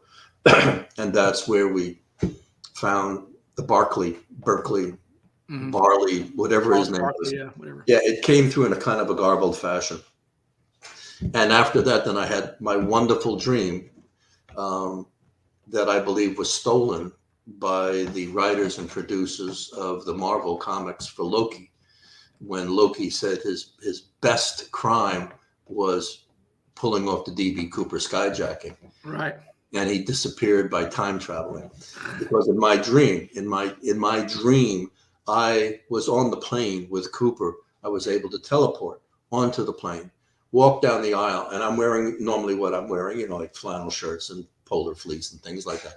And I'm wearing my ID, my lanyard, my Mountain News lanyard. And I go, Mr. Cooper, do you mind if I sit down? And he nods yes. And he looks me up and down, and he says, he sees that I'm not wearing clothes that everyone else is wearing. He says, "You're not from this time, are you?" And I said, "No, I'm 50 years down the road." He said, well, son, you're my ticket out of here. Oh, I'm gonna time travel with you. That's right. Nikki said I was just picked up, and that's how Loki got off the plane. Nikki's saying now we're into hashtag Woo Woo Wednesday. Into the woo woo. Bring it on, man. Bring it on. Let's go. Come on. Love the woo woo. Come on. It says, let's see. All woo woo all the time. Well, speaking of woo woo, now here's probably where you and I are going to disagree on this, but somebody's asking, Bruce, do you still think Tina is hiding something? Yes. Okay, you do. Yep. And what would that be, do you think? Don't know. I don't think she's been fully truthful to anyone. She maybe to Joey McFarlane and Dawn Bershwell. Maybe she's told them the whole story from A to Z, soup to nuts. But I don't know. I think that I know very little about Tina, and I can only speculate on what she knows and what she says and what her motivations are for not saying or saying what she says, and yada yada yada. And I believe she was traumatized. I believe her memories and her experience of that night, of the night in question, is problematic for her. And she perceives her treatment from journalists, certainly guys like me, as being probably even more problematic. I'm probably a bigger pain in the ass than DB Cooper ever was, and he had the bomb. Right.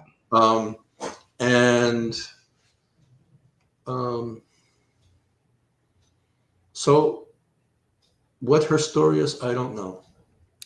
Yeah, so I don't think she's an accomplice. I don't think she was in on it. I don't think she's part of it. I think it's more a question of her more details about who Cooper was as a person, as an individual, exactly what he did, more of the details about how he cut the ropes and wrapped it around him and the tied. I would like to know more and more and more about all of that stuff. What's very frustrating to me as someone following the 302s, there is a 302 in early 72 where they're like, look, we need to re-interview Tina and we need to ask her these questions. And in that 302, it's like, we want you to ask her how the hijacker had the shroud lines tied to him exactly. Because it's not, I mean, in Tucson, apparently, I firmly believe, everything Tucson has wrote has now started to be proven true. Things people did, like the packing cards. Tucson wrote about packing cards, and we were like, "That's bullshit." Oh well, no, it's true. Things. Somebody recently has talked to Alice. There's things that are in that book that Alice has confirmed that aren't anywhere else. Bill Mitchell confirmed some things to me. I asked him. I said, "In Tucson, you said this," and he goes, "Well, I did. I did. That's true." So Tucson, of course, has Cooper with a drag bag. With the paratrooper drag bag. In Tucson, when Tina says she's watching Cooper go down the aisle, the money bag is dragging behind him on a tether, which is what paratroopers do, which is interesting.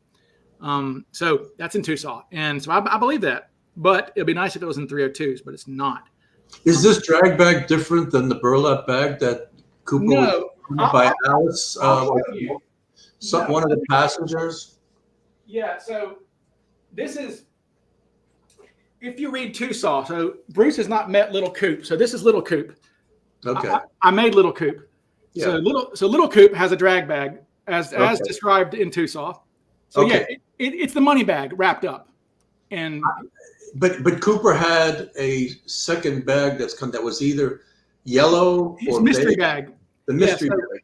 That's a little bit smaller than the briefcase, and he walks out of the lavatory, apparently holding it like a pizza box. Yeah, well, holding the briefcase and the briefcase, and then mystery this bag on top. mystery bag is on top of that.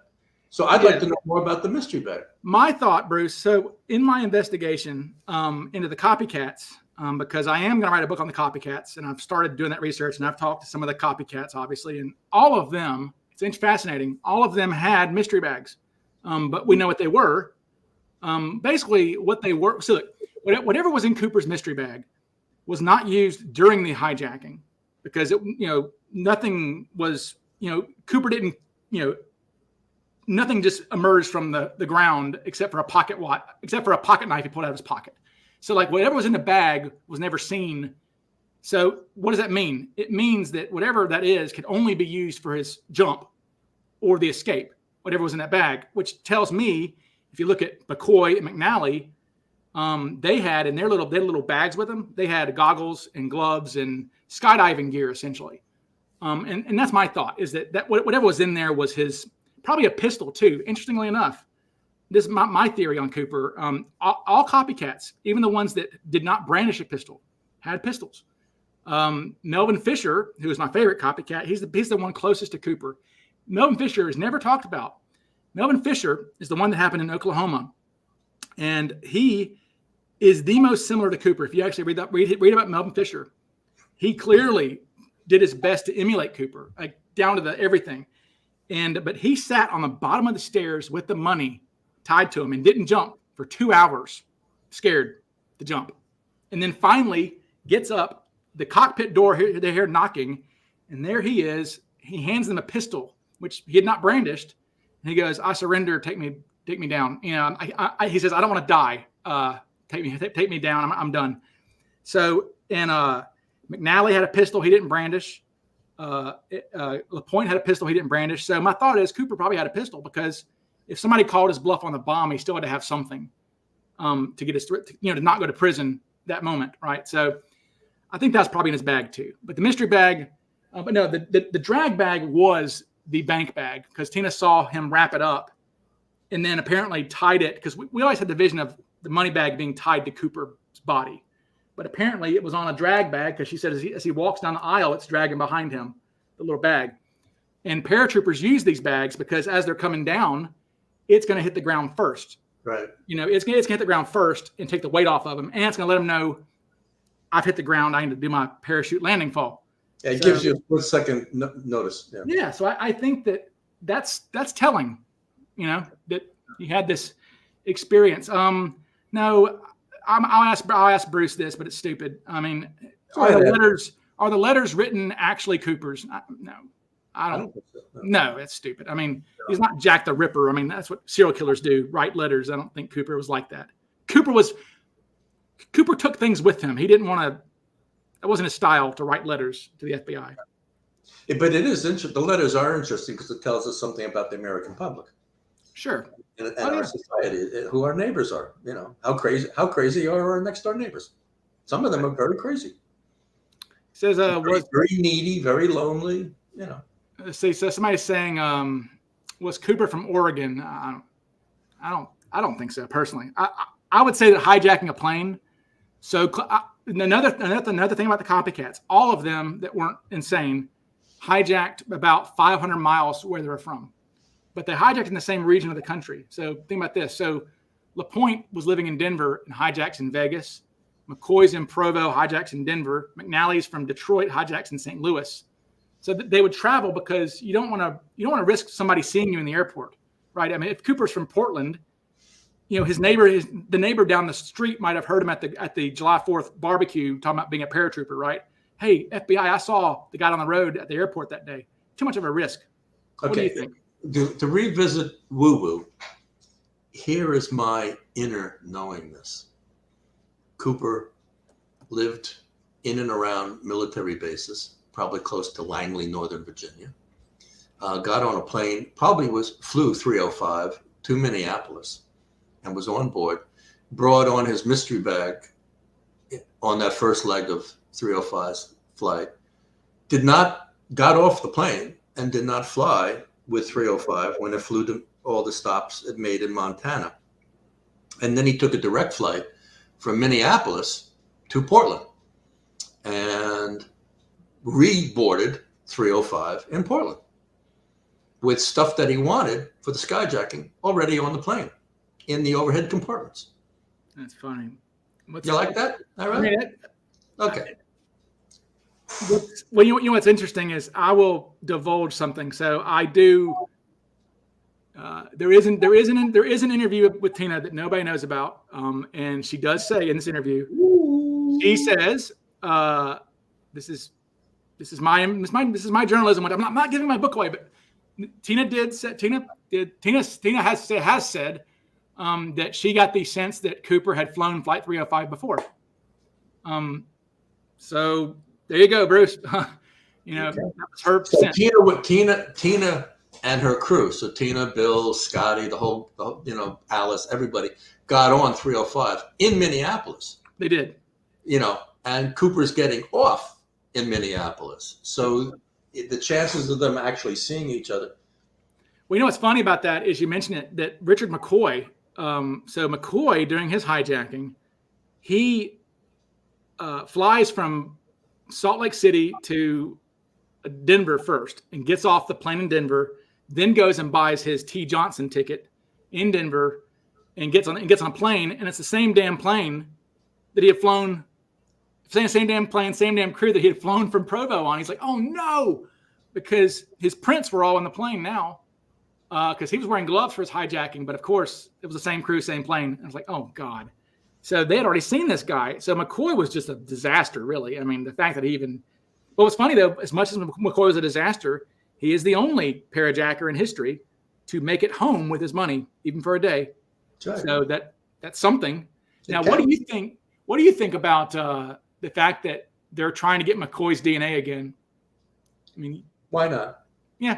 Well, that's true because it was a loose end. If you remember, there were there's four in the FBI files.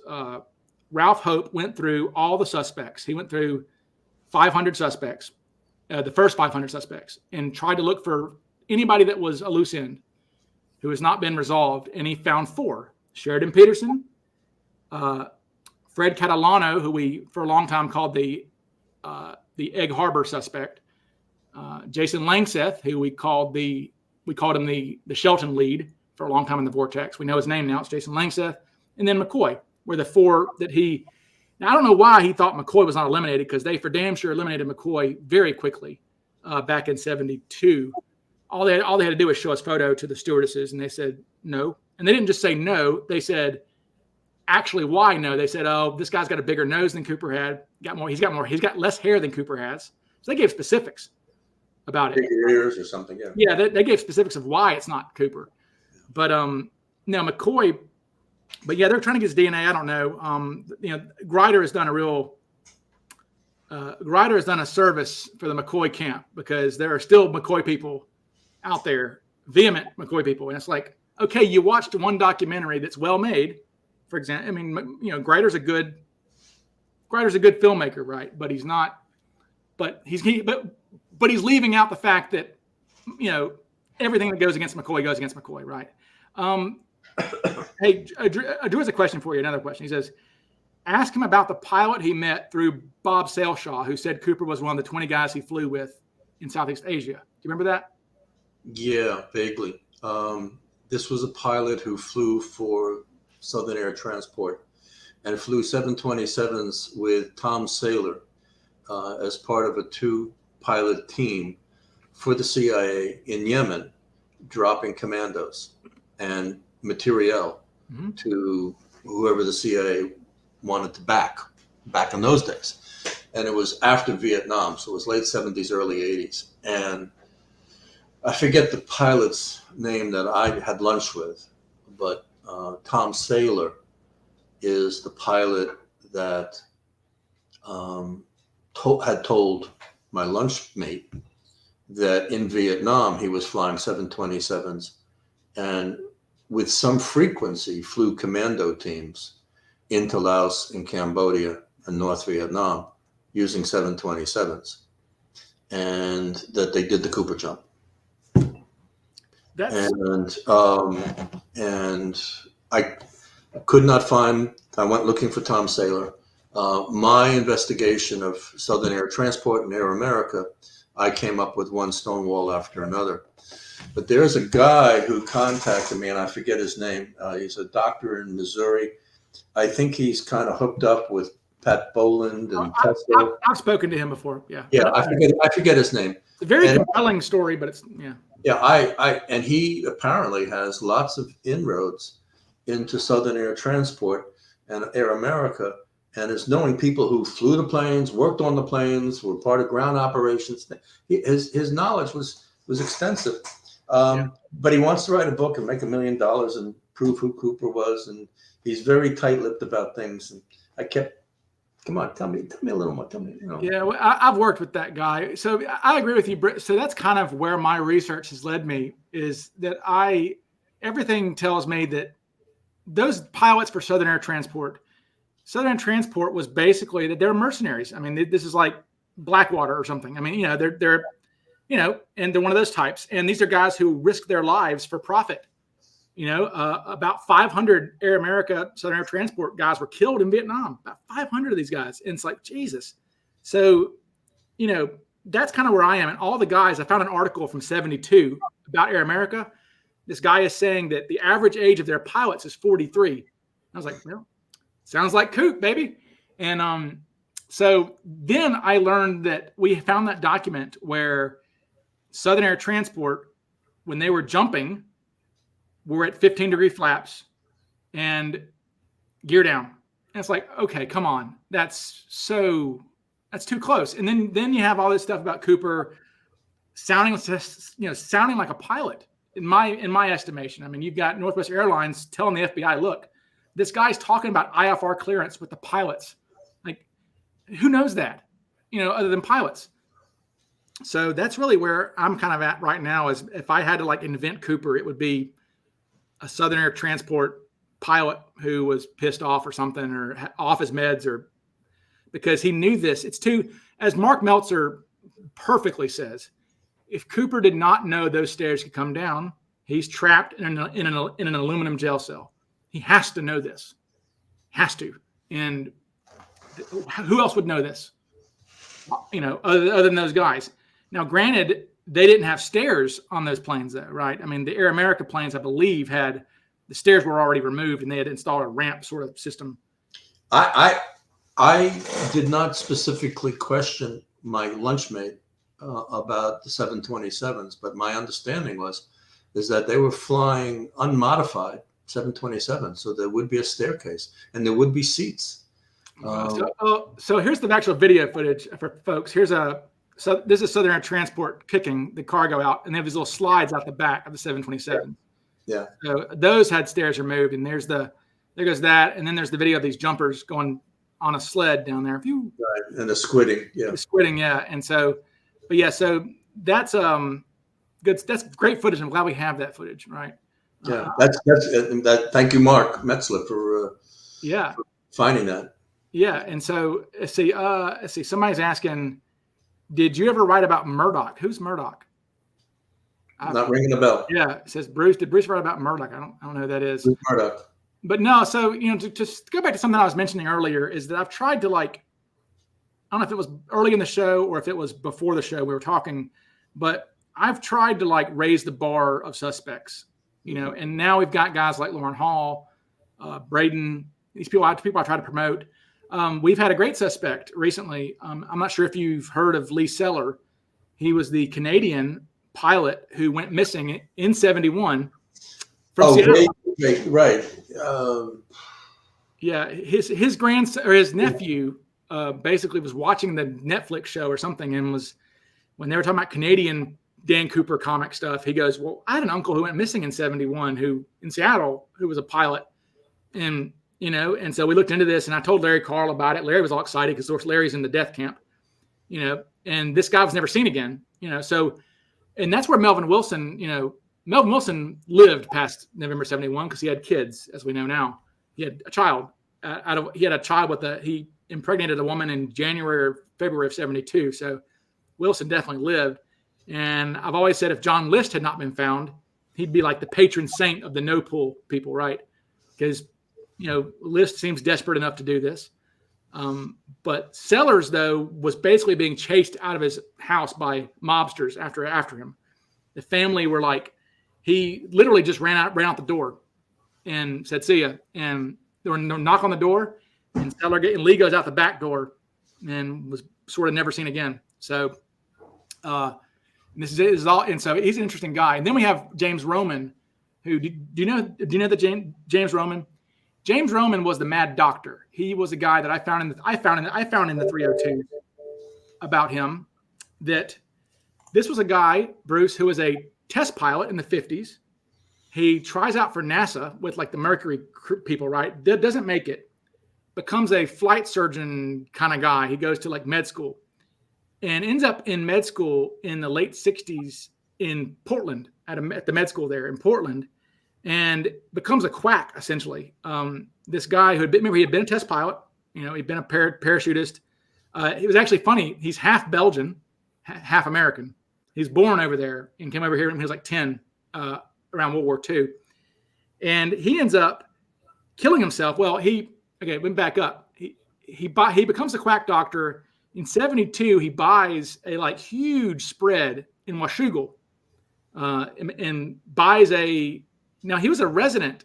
I don't know what residents in med school, they don't make a lot of money, but ends up having money. In 72, buys a huge spread out in Washougal, buys himself an office. When 1980 rolls around, he's married a hot new wife. Okay, she's younger than him. His wife starts having an affair with a local optometrist in Vancouver. Well, Dr. James Roman goes and murders this guy in Vancouver, kills him in broad daylight, then goes home and kills his wife, and then kills himself. Well, the local sheriffs are digging through his house, and they find a barn in the back. This is all in 302s. I'm reading this going, holy shit, how do we not know about this guy? I mean, what the hell? Vortex, hello. But I guess if we didn't have the vault files, we wouldn't have known. So I'm digging through this, and this local sheriff calls them and says, "Hey, FBI, I'm digging through this doctor who blew his brains out. I'm digging through his barn, essentially, and he's got dynamite back here, blasting caps, forged documents, fake medical certificates, police scanners, books on spies. You might want to be interested in this guy, right?" And it's like, okay. And so they investigate him, and they can't find a picture of this guy. They can't, they eventually find his ex-wife who was married to the one he didn't kill. They find his ex-wife from 71. And this is in 1984, okay, when they finally get his ex-wife. Interestingly enough, this guy kills himself a week before in Vancouver, remember? A week before Tina Barr. So, okay, I don't know, but, woo-woo, but, this guy who's good. Let me remote view it. I'll put that on my list. Okay. Yeah, put it on your list, Dr. James. On that one. The Mad Doctor. So anyway, so they find his ex-wife, and they say, do you remember where you were in November 71? You remember him? And she gives this detailed answer like, oh yeah, on that date we were doing this and this and this. I can't remember what happened last year, much less 13 years earlier. Come on a random Wednesday before Thanksgiving. So part of me is like, I don't believe her in a way. I'm like, that's bullshit. No one remembers that. Maybe she did, but that was all they needed. They go, okay, well, alibi confirmed 13 years later. Let's leave it alone. Okay, come on, guys. But that's James Roman, a suspect that I brought to the Vortex. I said, look, investigate this guy. And he has a weird lip, and he looks the part. So that's Roman, and there's all these other guys. But I'm trying to just raise the bar because I'm sick of the Dwayne Webbers. I'm sick of the Barbs, and no offense to Tammy watching, but it's old at this point. Yeah, but there's a warm spot in my heart for Barb. I know. I would like it if Barb, but she, one thing that somebody realized about Barb recently, and this is why I love the Cooper Facebook page. Somebody realized that Barb, people forget, Cooper had sideburns like me. Cooper's sideburns in the 302 go down to low ear level, like me. Okay. And so if Barb is a woman, she ain't got no sideburns. So the whole idea of her landing and putting on a wig, she got sideburns, yo. I don't think so. So sideburns is an important thing we've missed, I think. Okay. You know, I don't think she's Cooper, but I like her as a suspect. I like talking about her. I know. Somebody says, let's see, Bruce, how does it feel to write the best Cooper book ever? Feels great. Feels good. I know, I feel good. Until mine is published, by God. Yeah, it's the best book on Cooper currently. Currently, we'll see about that. But so when's your book coming out? And have you talked to Tina? You interviewed Tina? No, I've not. I've not. No, I've not interviewed. I've not interviewed Tina. I wish I had, but I've not. Okay, And, so when's your book coming out? Okay, I don't know. I'm finishing it up. I have yet to write a Tina Barr chapter. I am still debating. I don't think I'm going to. Chris Cunningham has convinced me to write a chapter on Tina Barr. I said I'm going to put it. I'm executive decision right now, everybody. I am not writing a damn Tina Barr chapter because I don't care for it. It is going to go in my book in the 1980s investigative chapter. There you go. Because I don't know what we can derive from Tina Barr. It's Cooper's money. That's it. That's it. That's all we know. Right? I mean, everything else is speculation. I'm not writing a speculative book. I'm writing a book about the 302s. And the 302s about Tina Barr are so highly redacted that they're unreadable. Like there's nothing there. And there's only like 10 pages of 302s about Tina Barr. They're just not there. So I don't know what I could write. I asked Brian about it. I did ask Brian a very forceful question. I said, look, man, I really want to know the truth. You can tell me if you want it off the record. I won't. Tell me about your cousin Denise, right? Because the very first articles that came out about the money find say that Denise, the cousin, and Brian found the money. There's pictures of Denise like in the paper, this little cousin. And I said, what about Denise? And he goes, no. And he explained that Denise's mother was like Denise's mother was Dwayne's sister, I think. Yeah. I forget what. Anyway, it's his aunt, Brian's aunt.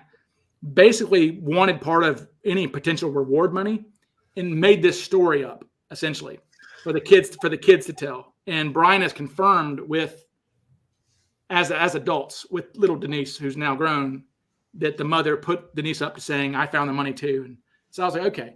I was like, that's fine. But I don't like Tina Barr, and I don't want to write about it. You read it. Tell me, what is your obsession with the shards? You love the shards. Why do you care so much about shards? Just curious. I think it's a very dynamic piece of evidence. I mean, we don't have answers for it. Shards are missing. But now Brian has told me that now they know that all $6,000 were accounted for. We've often said 5,800. But it's actually, Brian said that they did find pieces of the serial numbers, and it's 6,000. Is that your understanding too? That's my understanding. It's about 6, yeah. Okay, yeah. Somebody says, let me think. All right, so we're getting close to 2 hours here. But no, I don't know. I don't know. Writing a book has taken longer than I thought. I want to speak to that from one author to another. Please don't get hung up on anything. Do your friggin' book, because what you have on the 302s is so important and so meaningful and so valuable. I want to see it in print, and I want people to be able to read it. Thank you. And so don't get hung up on money or Tina Barr or anything. Not like Galen. I mean, Galen, he had an agenda. No, just write what you know, because what you know is enough. Is enough, yeah. I guess. Yeah. Just do it, and it ain't easy. And well, it's coming along. I mean, take little bites, one step at a time, and it gets done. Well, your book was revolutionary, and I'm hoping mine is too. It will be. Yeah, it is. It is. What I've read so far is I found it transformative. Thank you. It moved the investigation, moved our understanding. Well, I think it's important for people to see in print the cigarettes were destroyed, so we can stop this lost. They were lost. No, that we have the FBI file. They were destroyed. They said they were. Like, you're laughing, but no, they destroyed them. I'm not laughing. Why would they lie about that? I mean. Here's my thing about the FBI files, and this Larry still wants to go look for them. So, well, this is where we differ, I guess. It's like to them, when you read the 302s, it's another case to them, right? It's something else they're working on. they never expected anybody to ever see these files. So why would they put anything in there to obfuscate the obvious, right? Or it's like, for example, I know Flyjack and I got into this. You know, Flyjack thinks that because there's 13021 that says that Cooper had cigarette stained fingers, just one, and it's from 1985. And I'm like, okay, if Cooper had cigarette stained fingers and they knew this, every single document that they ever sent out to field offices would have that detail. But that speaks to a bigger issue, and is that you can't take everything that's in a 302 as the absolute positive, literal truth. Yeah. You have to take the summation of it all. Because some 302s are going to contradict other 302s, and that's just the nature of bureaucracy. That's the way large law enforcement agencies function, and you have to be able to discern what's the important information, and what isn't a grammatical error or some secretarial mistake or a transcription error, or somebody just got it wrong because they're going through a divorce and their head wasn't there straight that day. So that's all part of police work. That you have to understand that's how these things work. I like duplicates. I like redundancy. I like to see redundancy to prove that this thing, I mean, everything that's published that I put in my book, I try to vet with other sources and say, look, yeah. Okay, oh yeah, right. But then again, you get to the point where you have contradictory statements with the witnesses. Exactly. And I've kind of taken a hard line, and I'll probably put this in my introduction to explain why I'm doing this. But it's like, if I have somebody, for example, Larry Feingold in an interview in 1980, and then later on says that he saw Cooper and all sorts of stuff. But look, I've got Larry Feingold. I have his 302 from the night of the hijacking, saying I didn't see shit. I just got the plane. And I'm like, okay, so now you're saying you interacted with Cooper 20. I mean, I'm sorry. I have to make a decision that even with Tina, if Tina told me something that contradicts what she told the FBI in 71, I'm rolling with what she told the FBI in 71. I just am, because no. She wouldn't lie. Why would she lie? You can't. I don't think you can really say, well, we're going to dismiss this. Well, I don't dismiss it, but I'm saying if I have to write it as narrative, nonfiction. I think what I would hope that you do is you provide us the opportunity to look at all the contradictory elements, and then at the end of it say, my speculation is, or my sense of what the truth of all of this is such and such. And I think you're entitled as a journalist. I know that I felt entitled as a journalist to say that. And I had to write that a lot of times because I didn't have the time or the capacity to verify everything. I write down what people are telling me. I'm writing down what I can confirm and verify. And there's a lot of stuff that I can't. And I say I can't, but I think it's true, or it might be true, or it needs consideration, or it needs more follow. It needs this, it needs that, whatever, and just lay it out. That's the best that I can do. Well, I mean, I've taken it's interesting because your book is written in your voice. It's clearly written in your voice, 100%. And I've juggled with that because I'm writing this nonfiction book and I'm trying to write it as nonfiction-y as I can, but then people are telling me, hey, Ryan, you have a valuable voice in the vortex. Oh, yeah. Come on. We would like to know what your opinion is on these things. So opinionate a little more. And I'm like, well, but that's what this format's for. This is my YouTube channel. I can bloviate all I want on here, I guess. But when you have contradictory statements, I tend to go with the earlier one. And that's kind of like where I am with the sketches, right? So as we talked off air, Comp A, it was made 2 days after the hijacking with what we think was Roy Rose sitting there with the girls, right? So they say that all three say they love Comp A. Then we have a year and a half later, all three say they love Comp B. Well, those are two different people, literally two different people.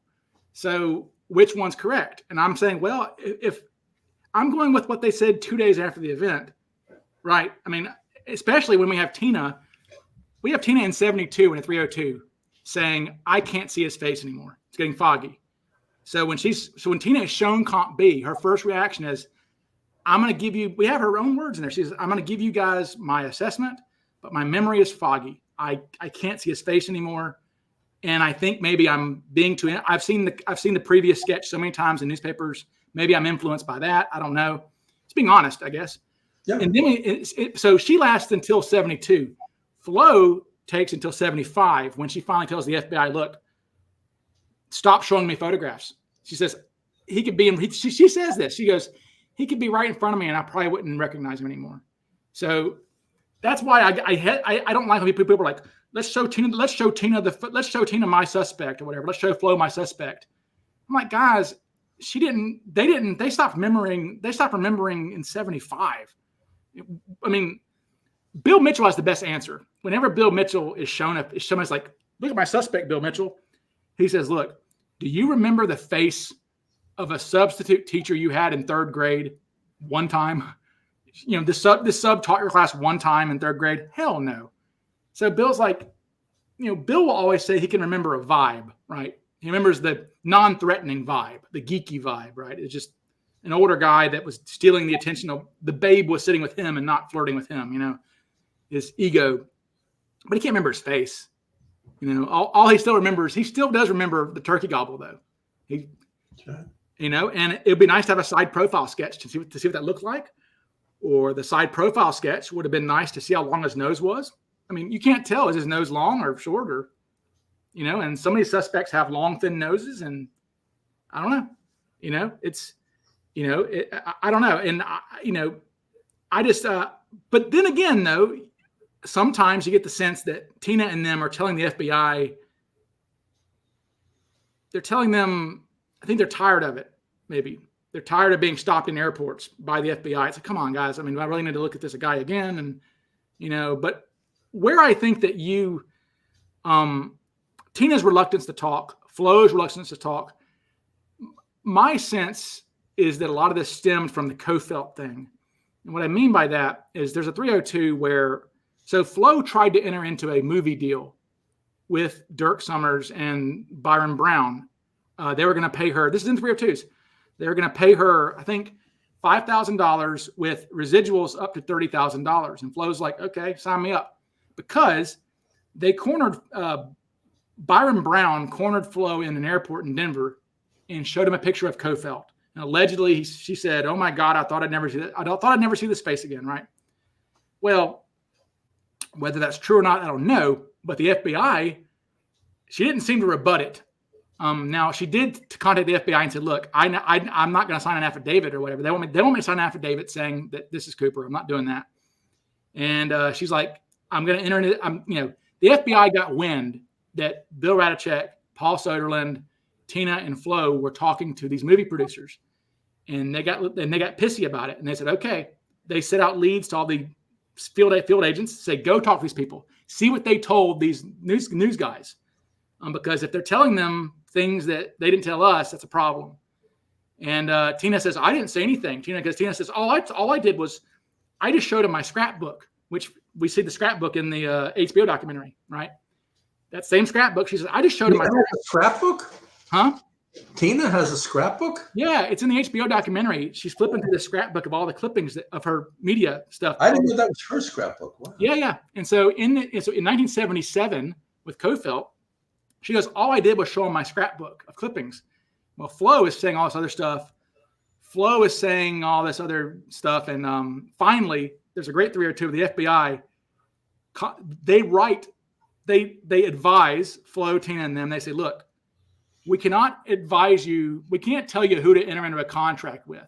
But this is so juicy. It says, but if Cooper is still on the loose, if anything you told these people goes into a movie or a documentary and it aids in his further escape from justice, we will prosecute you criminally.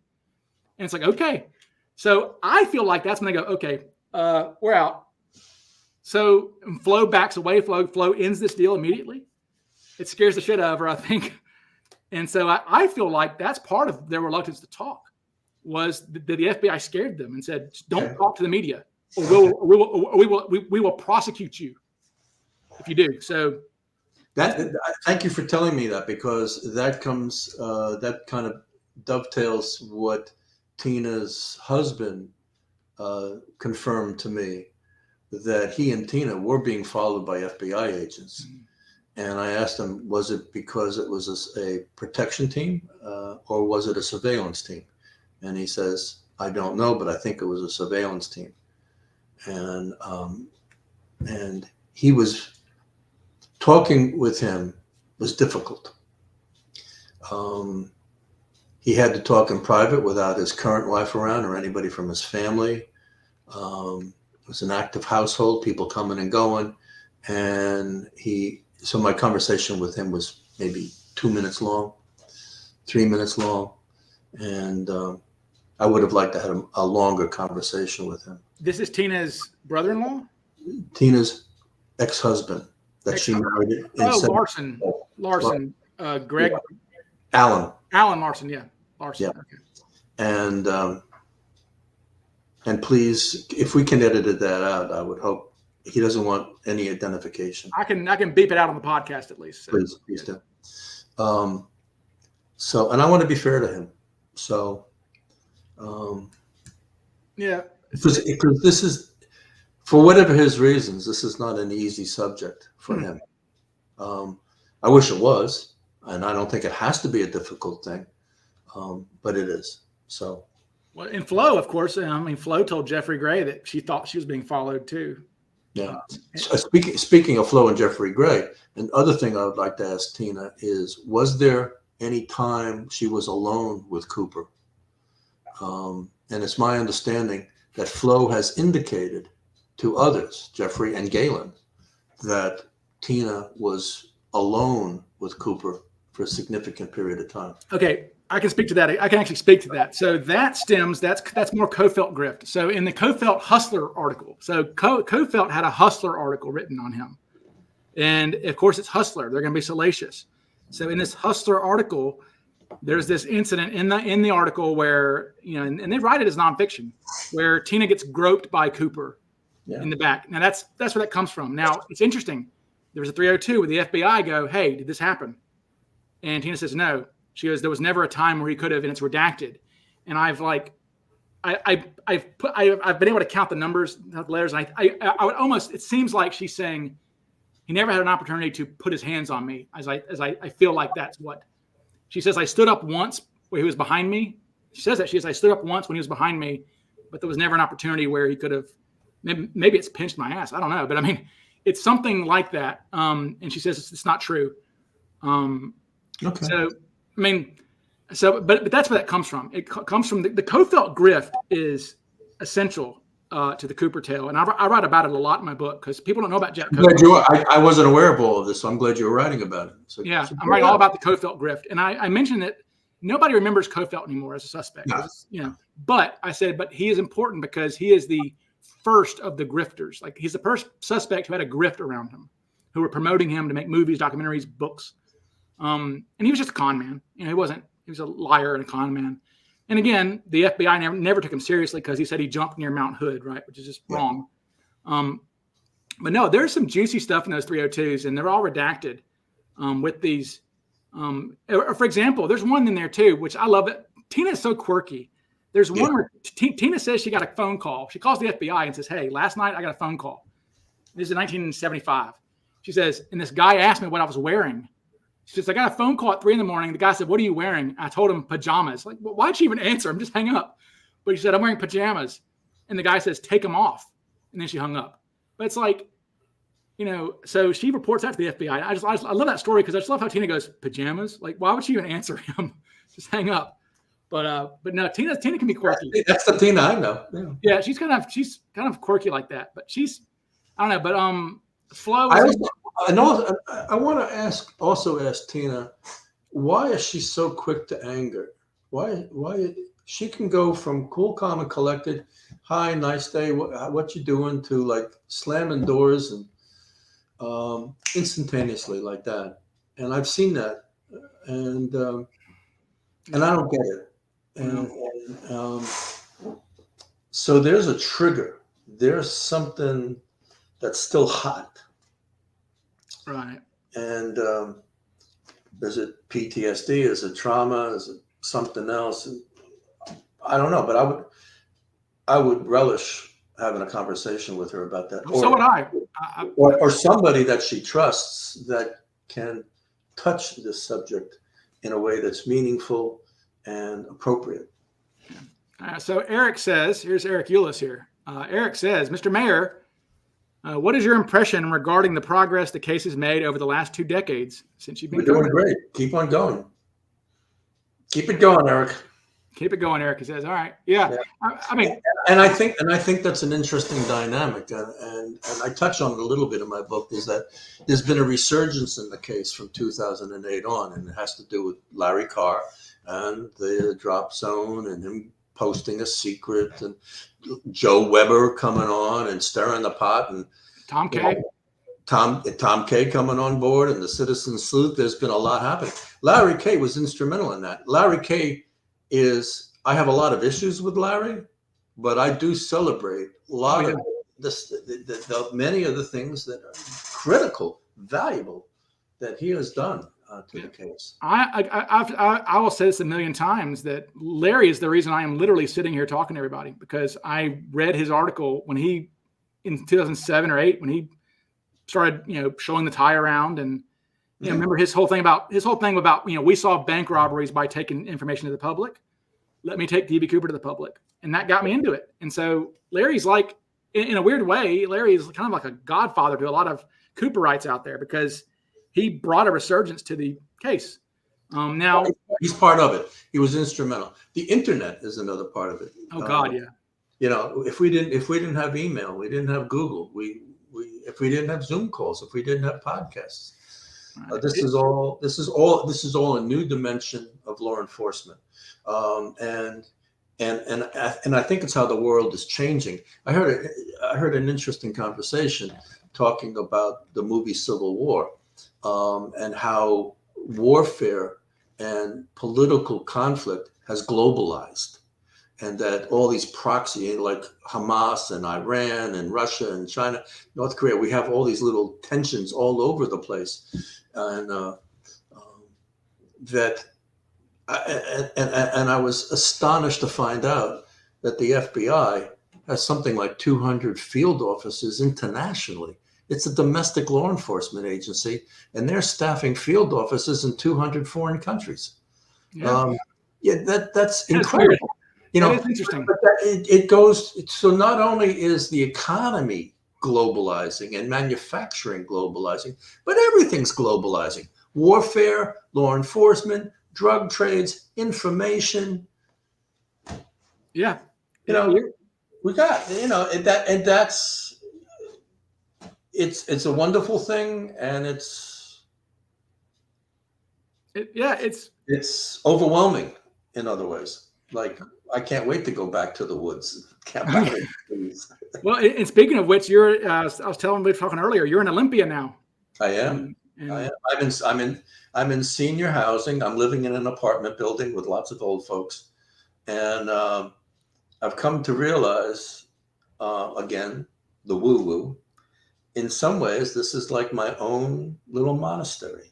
I have a little room, and I can meditate. It's clean. It's clean. Oh, very clean. This place is so freaking clean. When I moved in, talk about squeaky clean. They didn't even have toilet paper in the bathroom. Now, that's taking cleanliness a little too far. So you pay for your own toilet paper, I guess. That's at the living facility. Well, look, I mean, you're getting there with. I leave it to your imagination what I did my first trip to the toilet. Oh no, well, that's funny. Yeah, and it's so funny when people love to speculate about Cooper going to the bathroom. They're like, oh, what?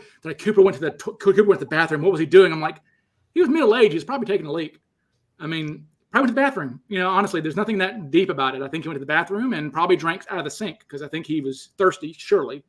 And he refused refreshments for the same reason that Martin McNally refused refreshments. That's the great thing about having a skyjacker that you can text and call every day. I can call McNally and say, hey, why did you do this? And I asked him, I said, did you drink anything on the plane? He says, not after I started the hijacking, which is what Cooper did. Cooper had a drink before the hijacking, right? Before he became the hijacker, he took it. He took their drinks. But McNally said, no, I didn't want to get drugged. I wasn't trusting it. And I think that's what Cooper was doing. He wasn't trusting them to not drug him.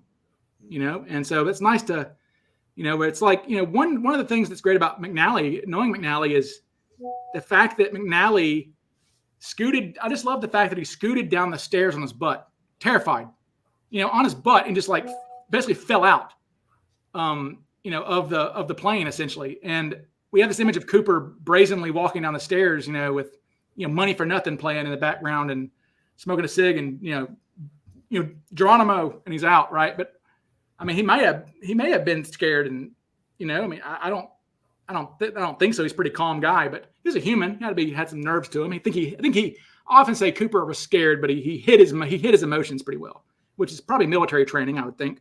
Yeah. Every soldier is anxious on the eve of battle. Yes. So he was clearly nervous. He's smoking cigarettes. And here's one for you from John Limbach. Do you think that the case will be solved ever? Yes. Yes, I do too. Yeah. I mean, I don't know. Yeah. And I've said this before, but I'll speak since John's kind of a newbie. Our forensic tools are getting stronger, and the interest in the case isn't going away. I mean, the FBI is conducting backdoor investigations at this point. Yeah. So and I think it's just a question of time and passion, and a lot of us want to solve it, and I think we will. Yeah, and we never know. Look, it's like 30 years ago, nobody would have known about DNA, but now we do. So what don't we know now that's going to come out? What technology might be 40 years from now or something. Yeah, it was either Tessa or Pat Boland, one of the young, the three amigas. And I'm happy to see, thank God, we finally have women that are doing investigations in the Cooper case. Oh, yes, absolutely. And somebody was telling me that DNA testing is so good now, they can get legitimate profiles from two molecules. Yep, two skin cells, yeah. Two skin cells, two cells. That's it. Well, yeah, and I'll finish up here in a second, but I'll tell you some woo woo, Bruce. You'll like some woo woo from Burns. I don't woo woo much. I don't. No, you don't. No, at all, really. But I do have some woo woo. So I filed a FOIA last March for the hair slide because I found the hair slide's actual evidentiary label. It's like PCX2. I found what it's actually labeled the sticker on. Right, so I'm like, okay, well. If we have the sticker name, then maybe it's in a lost and found somewhere, right? So I filed a FOIA with my legal letterhead and everything for the hair slide. I said, okay, here it is. I said, this is a piece of evidence labeled this. Can you find it? And they go, and I was expecting them to say, because they can write back and say, oh, piss off, And they do sometimes on FOIAs. They're like, well, whatever. But they wrote back and said, sure, we'll look for it. I said, okay. I mean, why not? So then I see this story, now FOIAs can take a while. They can take about a year or longer even. And so I was just cooling my heels. And then I see that somehow they want to start testing DNA again. They contact Rick McCoy to get DNA from him. And I'm going, where is this new DNA coming from? And I was just bored one day, and I checked on the status of my FOIA on the hair slide. And the status online said closed.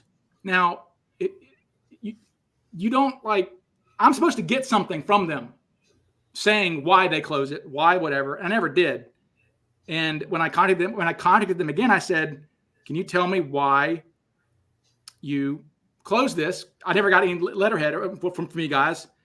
And they never responded. And I was like, okay. And they're supposed to respond, but they never did. So part of my woo-woo was going, well, hell, maybe they found the damn hair slide because I asked for it. They found it somewhere, and there's their DNA, right? Because that is a one-to-one DNA. That's not like we have contributors on a tie. That's one person. So now, of course, I always joke. Everybody knows what's joke. Everybody knows what joke is coming, but you don't know what joke's coming because they've heard me. I always say, look, the ultimate vortex, screw you vortex, is going to be they're going to find the hair slide miraculously. They're going to get DNA from it, and it's going to be the DNA from the circus dwarf that sat in that seat earlier that day. It's going to be his head hair, not Cooper's. Like, oh my God, really? It's not Cooper's, but no. So I don't know. That could be some woo-woo that they closed my FOIA without even telling me why. That really disappointed me because I was like, hell yeah, hair slide, here we come. Okay, speaking of DNA, I have a question for John Limbeck since he's on that. Yes. He's listening. Do we have Skip Hall's DNA? I'm going to answer for him. He's going to answer, but I'm going to go ahead and tell you what he's going to say. He is in very good contact with Hall's family. I mean, they're very much participatory, his relatives. So I think he could get DNA for sure. It's much like he had the same treatment. Packer, John Limbach, and myself, and other people, we've had like with Verdal. You know, Verdal's family was very much like, okay, maybe. Whereas, which is rare. I mean, I know of no other cases where random families were contacted saying, I think your grandpa's Cooper or father's Cooper. And they go, really? Tell me more. I never understood the lack of intellectual curiosity, right? And if somebody called me and said, my grandfather was D.B. Cooper or your grandfather was a murderer from the 60s, I'd go, why do you think that? I would at least ask, why do you think that? Not hang up on them. But people hang up on us, right? It's like, well, aren't you curious? But Vordal's and the Packers people, Packer, but John Limbach's people with Hall are very much interested because, again, you know, Hall's connected to the Kennedy assassination. You can't get more skeezy than that. So, I mean, I don't think it says, okay, Packers, so call him Packer. John Limbach says, if they would not be screwed around, yes. It says 4 family members are ready. So for Hall, so 4. So they're ready, but we don't have a profile yet. No. I mean, we could get one, I guess, if the FBI ever asked for one. But again, they're not gonna ask. You know, I mean, I don't know. I mean, I guess they asked Rick McCoy, but I almost feel like that was them doing their due diligence, trying to close up McCoy for some reason. You know, I don't know. So anyway, but you let me ask you some hot. Here's play a game here real quick before we go. I'm going to throw out a suspect that you will know, and just what would a 2-sentence, 3-sentence statement about them that you think. Kenny Christensen. Forget about it. That's all I got to say. Wolfgang. Yeah, I like Wolfie, but I don't think he's Cooper. I think he's an interesting guy. The wonderful thing about the suspects is that they've all been very fascinating, crazy, violent, criminalized, lovable, can't keep a marriage together kind of guy. You know, I want to know more. I love to know their stories. Donald Burnworth. Don was a nice guy. I like Don. You spoke to him. Yeah, I spoke to him at length multiple times. Spoke with his widow. Don was a cool guy and taught me something, that even though you can be a guy who just can't keep your pants on, you can still be a gentleman. Well, you know, I'll say this about Burnworth. His alibi was that he was in Europe, right? Because he had absconded with his kids to escape his crazy ex-wife or estranged wife. And I thought about it and I said, you know what? That would be a damn good alibi, actually. As an airline pilot, he would have no problem coming back into the country and doing something and going back. All he has to do is leave his kids for a couple of days in Germany or a day. And, you know, this is a guy who would be able to deadhead on a plane without anybody bothering him, because he was furloughed, but he was still an airline pilot for, I guess he worked for Delta maybe. United, yes. He was not usually United. Yeah, but Burnworth obviously is he looks the most like being you could even imagine. Like, it's absurd how close he looks like. Oh, yeah. The sketch. Pencil sketches of D.B. Cooper and Don Burnworth would virtually be identical. Yeah, it's creepy. You could lay one on top of the other, you know. It's funny. How about Dwayne? Forget about it now. I know. Yeah, I'm with you on that. But without Dwayne, we don't have Joe. I know. We take the good with the bad with them. Ted Mayfield.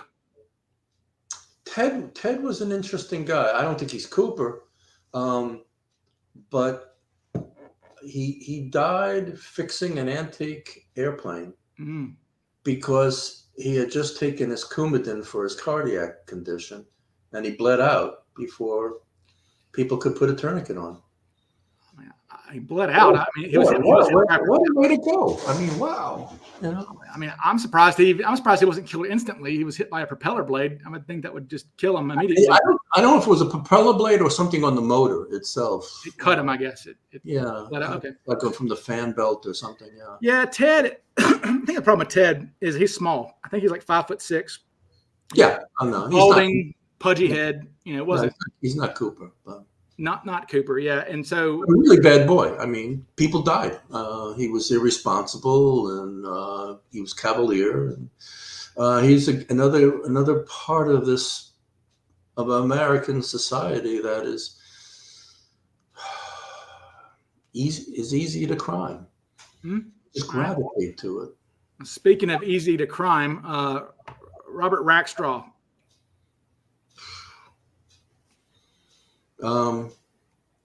Again, Rackstraw reminds me of the movie The Civil War, where half of the movie is Rackstraws running amok in America with AK-47s. Well, and, yeah, he was. You know, sometimes they're wearing uniforms, sometimes not. Are they all wearing body armor? Most of the time, yeah. You know, what are they fighting for? Who are they? What's going on? Some people just like to kill. It's surprising that Rackstraw was not a copycat. Honestly, he's very much like McCoy. You know, they're chopper pilots, paratrooper guys. You know, Rackstraw is very much like McCoy. So I'm surprised Rackstraw wasn't a copycat. That's interesting to me. I don't want to say his name because I don't even like it. But Walter Recca. I mean, I can't get anywhere. Again, Walter Recca is a fascinating guy. Sure. And the people who have promoted Recca have asked me to write a book because they realize there's value to what I've always said about Recca, is that he's involved somehow. Is he Cooper? No, he's not. Is he a Cooper copycat or a parallel kind of thing? He was in the woods. He was wet. What was he doing there? And was this some kind of parallel? Cooper A jumped out over Battleground and Cooper B jumped out over Wenatchee, or something like that. How many more Coopers are there, and how orchestrated was this friggin' thing? But Recca is part of that consortium of Skip Halls and Ted Braden's and E. Howard Hunt's. He's a guy that can do the job mentally, psychologically, physically. He's got the skill sets and things like that. Where does he fit in? I don't know. Speaking of skill sets, what do you believe? What about Ted Braden? Well, I like Ted, but I don't think he's Cooper. But he's one of these guys. What I love most about Ted Braden was talking to his soldier friends, talking to the guys in MacV-SOC about Ted Braden. And they all think he's Cooper. That's for sure. To a man. A man. And yeah. It was just interesting getting the inside, just the feel, just the vibe of what it's like to be an uber warrior. All these guys know they were tough ass. Yeah. All these guys, I mean, they lived it all day long, every day. And they didn't bat an eyelash about it. I mean, this was their job, and they were really good at it. And it was a tough job. And they did it in Vietnam, and then they came home and they did other things. And I very much enjoyed talking to them. And I talked to one. I love one guy. His nickname is Tubby. Bath. Yeah, Bath. J.D. Bath. And I think that's a great nickname. It is. Yeah. Well, and now I believe Al Tyre is dead. He's died. Yeah. Oh, and then you get into the the Colonel Hank Birch and the Al Tyre and the Smith guy who's passed away. Yeah. There's a whole crew of people who have had Ted Braden interactions that support this notion. Ted Braden is part of this. I just call them the Green Mile guys. Okay, this crew that maybe they did assassinations and they did skyjackings and they did robberies in Nicaragua or whatever. They're running guns or they're running drugs. Who knows what they did? Or maybe they did nothing of it. They just talked about it. Or, but there just seems to be quite a few guys. And we haven't even talked about Elsinore and the guys down there. And it's like, oh my God, this is huge. Thank God Nikki's, he's go for it, Nikki. Come on, write your book, Nick. Come on, let's go. Let's. Well, that's always been the problem about Elsinore is like, if you want to believe that Cooper was a McAfee-Sog type, Cooper had no reason to go talk to Lyle Cameron about jumping out of a jet because they had done it. So they already knew it. Yeah, right. They already knew it. So why would he? Right. But maybe it was Ted Braden's brother-in-law. I don't know. Or a younger brother who wanted to be a copycat of his older brother. What about William J. Smith? I mean, yeah. I'm not a Gunther person, so I don't. No. I think that's the main connection with William J. Smith is Gunther, and I'm not a Gunther guy. Yeah. What I would like to know is more about Gunther from the kids, and I hope that who's Dave Marty Andrade. Marty Andrade's checking it out. All right, so I hope that we get more information. I remember.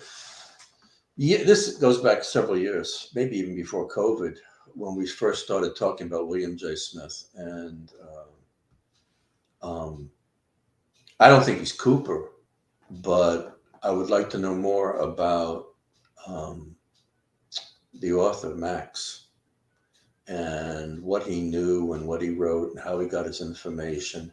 And I'm glad that Marty and Tammy are checking out the language of maybe Barb Dayton is Clara and wrote the letters to Max Gunther. And well, I mean, it's not crazy. I mean, Barb was obviously, I think Barb is almost a founding member of, Barb is like a founding member of the Vortex in a way, because she was a Cooperite back before we were all, back when I was born, basically.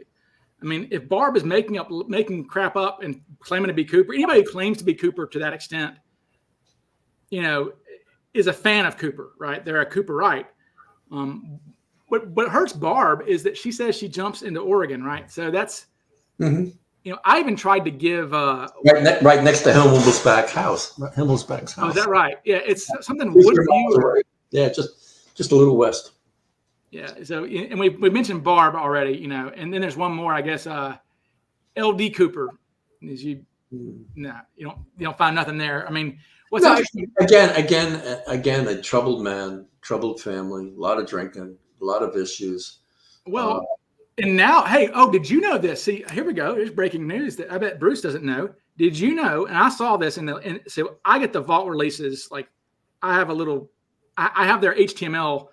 So I can get the vault. I get the vault PDFs, and Flyjack does this too. So we're both, me and him are simpatico on a lot of things, because I mean we're both nerds like this. We're both me and Flyjack are the 302 Uber nerds, right? And so I can get the file before it goes up online. I know the HTML code, and so I saw this and I about flipped my table over and I said, "Oh my God, the FBI investigated L.D. Cooper in '71." How about that? Yes, I was like, "Oh my God." Because I was reading through a 302 and it says, LD, it says Lynn Doyle Cooper. I was like, oh crap, Lynn Doyle Cooper, 71. So I think that where they came across him was that they investigated everybody with the last name Cooper who worked at Boeing. And obviously Dewey worked at Boeing, his brother. So there's a blurb, it's all redacted, and then it goes into, they're talking to LD's mother and they're asking him about LD. And they say, well, have you seen him? And she goes, I've not seen him since he was at the VA mental hospital in Portland in the summer of 71. So LD's wife killed herself in early 71. I didn't know that. It says that I had to verify that. I went and looked on newspapers.com and stuff. And his wife. I don't think Marla knows that. She definitely didn't seem to when I talked to her, because I sent Marla this immediately. I said, "Hey, do you know he was investigated in 1771?" And she goes, "No, I didn't know this. It's all new to me." But she claims that the mother, and I think it's true, that the mother's lying, because the mother's talking to the FBI saying, "I've not seen LD in forever," and then she starts saying that LD's got blue. She says, "Oh well, he's got blue eyes and all this other stuff," but she didn't have blue eyes, darker eyes, and LD was living with his mother at the time in Sisters, Oregon, right? So when she's saying, "I don't know where he is," that's a mom protecting her son from the FBI sniffing around, it seems like to me. Well, but let me ask you this about LD. I forget when he died. 96, 95, something like that. Okay, he died just down the street from Tina Mucklow. He died in Eugene on River Road in a small, self-directed pastoral halfway house. And Marla brought the pastor to the 2011 conference in Portland, which is how I met him. And he is a professional Santa Claus. He's got the full white beard and everything like that. Everybody just called him Santa. I forget what his name is. But he told me that when LD died, the FBI, and apparently called it in or something like that, and the FBI had field agents there within the hour to collect DNA. That's what he told me. Yeah, see, I mean, I don't. So he was on the FBI's radar screen to some degree. Well, and that, I mean, he's in the 302s from 1971, so he was still an open file, I guess. But obviously, what made Ng say, this is the most promising lead we've had, is in the 302s. We can see where Tina does say that this is the closest she's ever seen to Cooper. I mean, that's in the FBI. She's in the 302s saying that? She's in the 302s saying that? Yeah, and I'm trying to find that exact. That exact part in there. But yeah, it's in the 302s. It's Tina saying that's the closest face I've seen to Cooper in ever. So, I mean, it's in there. So I find that to be. I mean, if I was Curtis Ng and I heard that, I go, really? Okay, and that's something, So that's in there. And so yeah, she was a big fan of LD. Apparently, Tina was. Which again, I have to go, well, here she is in, back in 72 saying I can't picture his head, picture his face anymore. And then in 2011, she's saying looks like Cooper to me. So who knows with Tina, right? I mean, it's kind of one of those things with Tina, but no, that is in the 302s. And I thought that was a myth until I saw that. I said, okay. Because I know Marla was perpetuating that story that Tina said, oh, it looks like him. But that's actually in there. Okay, so, Marla told me that it was Florence. Yeah, it's okay. Packer says he says he is John Lembeck says he is sad that Ryan or Bruce haven't said to buy Paratrooper or Fortune or to buy Where Was Skip. Yes, folks, go buy Paratrooper or Fortune about Ted Braden by our friend Drew Beeson, and go buy Where Was Skip by John Lembeck about everything. Yes, yeah, you got a copy. Great. Indeed. Okay. Amazon just sent it to me yesterday. Wonderful. That's great. Yeah, and see, I don't buy this. Somebody's saying LD had copies of Dan Cooper comics. I don't buy that in the least. That's Marla making stuff up. In my opinion, I'm sorry about that. And let's see, we all love LD. Let's face it. LD is LD. Although my theory, Bruce, is that it was a drunk driving accident that Marla saw. When LD shows up covered in blood, I did some research and I found that LD had a felony DUI, which means that he had 3 previous DUIs. And we know how hard it was to get a DUI back then. So how many other drunk driving things? So I feel like when Marla sees Dewey drive up with LD all bloody in a car, that's a 7-year-old not knowing what she's looking at. And this is on Thanksgiving or whatever. And he went and, he probably, drove down the road and, flipped his Camaro over or something, and here he comes. That's my sense, is that this is a drunk driving incident, Right. So, all right, folks. Well, I'm going to wrap it up here. It's been 2.5 hours with Uncle Bruce, the mayor of Cooperville. And I really appreciate you coming on, Bruce. This is great. I want to do it again. I appreciate being asked. It's always fun to talk about Cooper. Yeah, anytime. It's funny. And all of my podcasts, I often end.